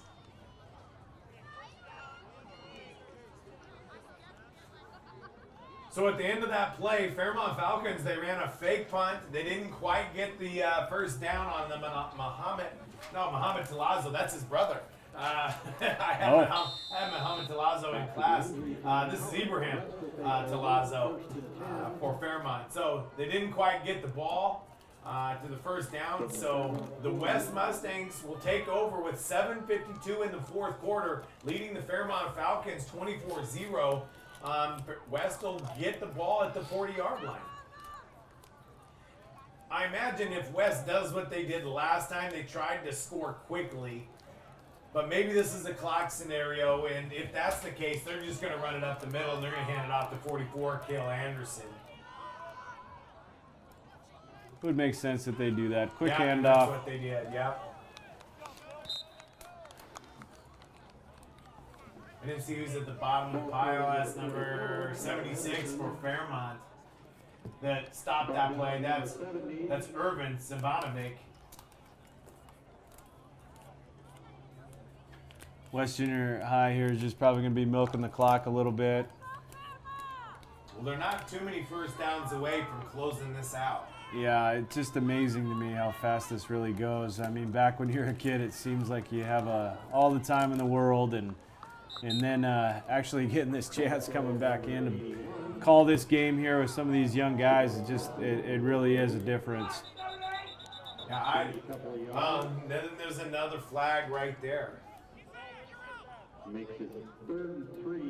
Looks like they're going to have a personal foul call. My guess is it might be on West, actually. Nah, this one's going on Isaiah. This is your boy, 78, Isaiah Dale. He's been fiery all game. He's been fiery all season, for that matter. And in this particular scenario, I'm sure, maybe offsetting? Is that what I just saw? Kind of have a pole in the way here. Can't quite see. Yeah, they're writing numbers down, though. Yeah. If he gets another one, they're tossed. Well, Isaiah Dale for Fairmont, and I didn't see who the number was for West. But offsetting personal fouls with 7:03 left. Only good news out of that is it stopped the clock. So, Yeah, they're running it now. But yeah, no doubt. And I'm guessing back to number 44, Cale Anderson. well, I'll start. Man, this is just slow to get going, isn't The it? game goes so fast when the clock's moving, but man, and you know that's part of the learning curve, I suppose. Is penalties don't move. If we kicked in at a young age, then we wouldn't see the freshmen in the JV level, and even some high school games where I heard Coach Jacobson for the Capital Eagles saying that some of the penalties we had this weekend against the Centennial Patriots, he was pulling his hair out because they were penalties that he's never heard of. Surprise, surprise. But Capital Eagles did get the victory and are locked up in playoff position. What that position is, don't know just yet. For those of you who are Capital fans. The Boar Lions, they went ahead and locked up the number 2 position, I think, if they can hold on with a win against, I don't quite remember who. I looked at the schedule, but the Boar Lions are sitting pretty for a number 2 seed in a first round bye. Who'd they play last week? They beat the Mountain View Mavericks. Yeah. That's a big win. It is a great win for Boar Lion and for Coach Burton. The Austin Bolt Show. Austin Bolt. Great athlete. So the clock's running now for the West Mustangs, leading 24-0. Letting the clock go, looking to the sideline, waiting. And they're going to go ahead and give it to Javon Nelson. Uh-oh. And he's fast enough where this could be huge trouble. One player left and didn't quite get there. That's a heartbreaker. And I hate to say it, but that's all but a dagger for the Fairmont Falcons. If there was any hope, 30 points is a lot.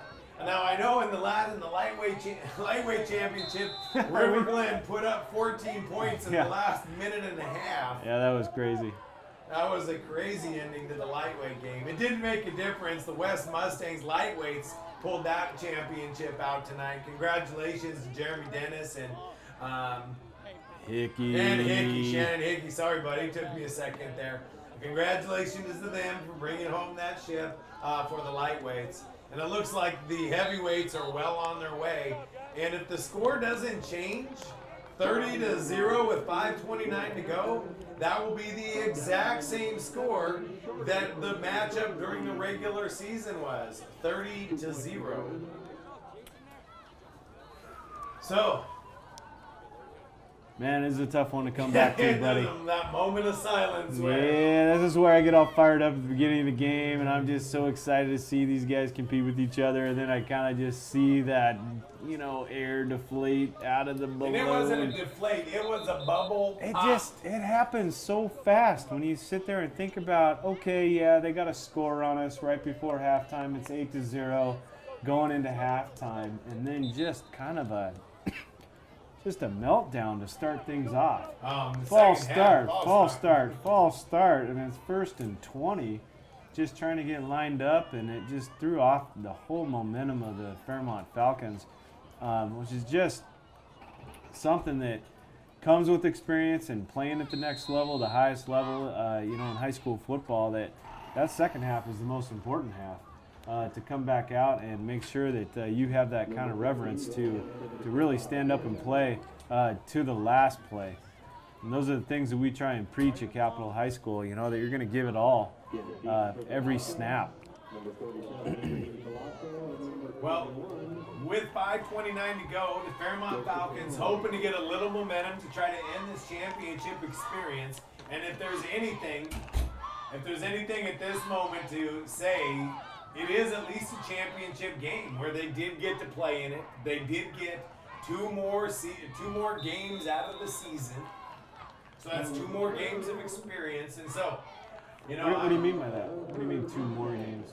The semifinals and the finals. They had a semifinal. Yeah. Really? They did indeed. So who did Fairmont play? Fairmont beat. Well, it was all Fairmont or Capital and Bora.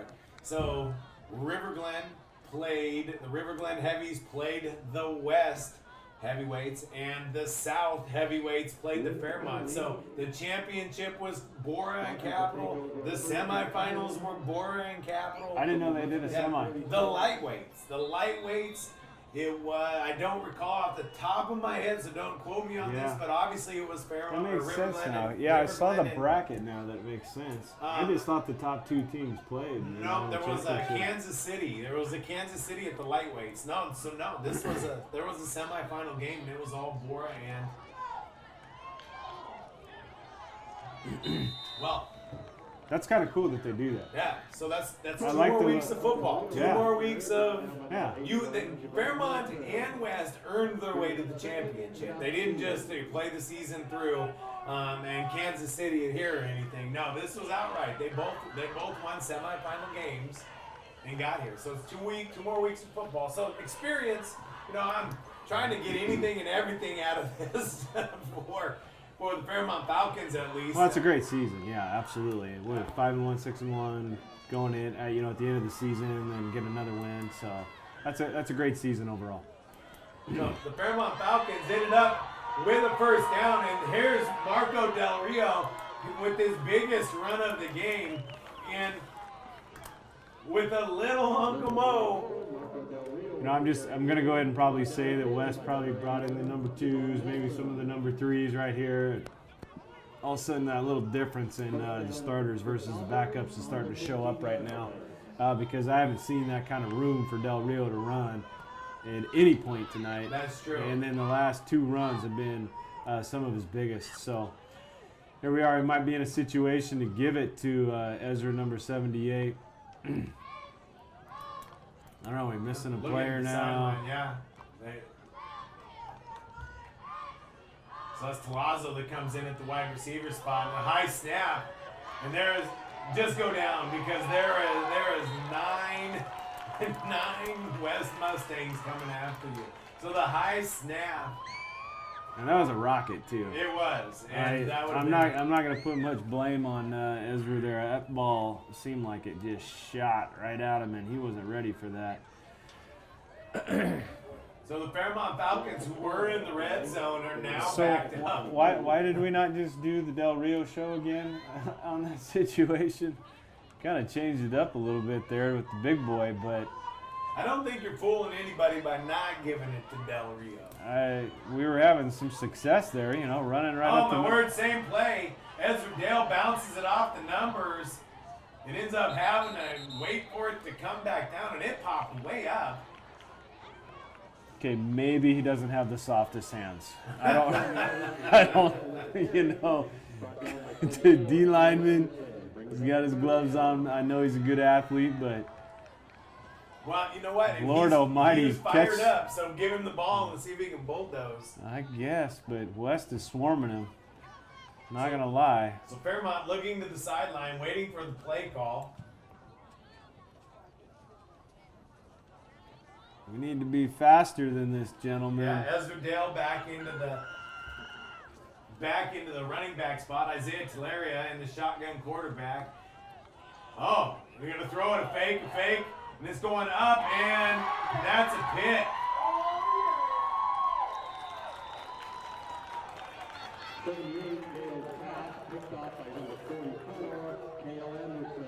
Yowzers. If you're going to do that, buddy, throw it up in the end zone. Get it up. You know what? He put some mustard on it. He put some mustard on it. It needs a little more loft on it. Get it out there. Woo! That was interesting. That's just kind of a little sign of desperation, I think, It a little is bit. when you're. Not to put them down. You're just, you're in a tough spot. I just thought we had a little momentum running the ball there. We could have had a quick strike. Let's start the onside onslaught. Well, and so with 2:14 to go, the West Mustangs all but a couple of victory formations away. And if the West coaching staff, if they went ahead and substituted some people in, I hope they run some plays. You're up 30-0. There's no need for the victory formation at this level. Let these guys get let these guys get some plays in. I'm definitely seeing some new numbers in there right now. Definitely.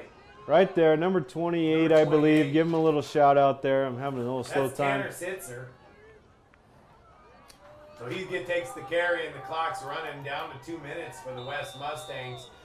2 minutes away from a city championship, back-to-back for the lightweights and the heavyweights tonight. Yeah, I tell you, was that a timeout called by Fairmont? And same thing. Maybe we're going to rotate some players in. I hope I'm so. looking at the West roster here, and they've got a big team, but this is obviously a veteran team. They have 1, 2, 3, 4, 5, 6, 7, only 8 seventh graders on this team. Fairmont's doesn't have theirs listed, so I don't know what their number is particularly. But in this particular case, all the names that we've been calling tonight for the West heavyweights, they've all been 8th graders.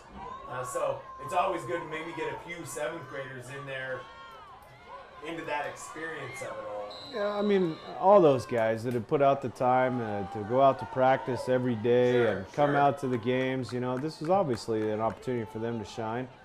And they're young. They're going to get bigger. They're going to get stronger. You never know what opportunities they have in a few years as they just continue to grow and develop and fill out in their bodies, you know. I mean, you see these, stringy kids out here, and then a couple of years from now, things kick in for them. They actually find where the weight room is. Yeah, no doubt. And all of these guys will find the weight room here real quick, real shortly. Yeah. And it's a lot of weight room. And so West runs it up the middle like there's a pile of 3 yards and a pile of dust to get the clock rolling for West. So I didn't quite see who was running it. Fairmont goes ahead and burns its final timeout.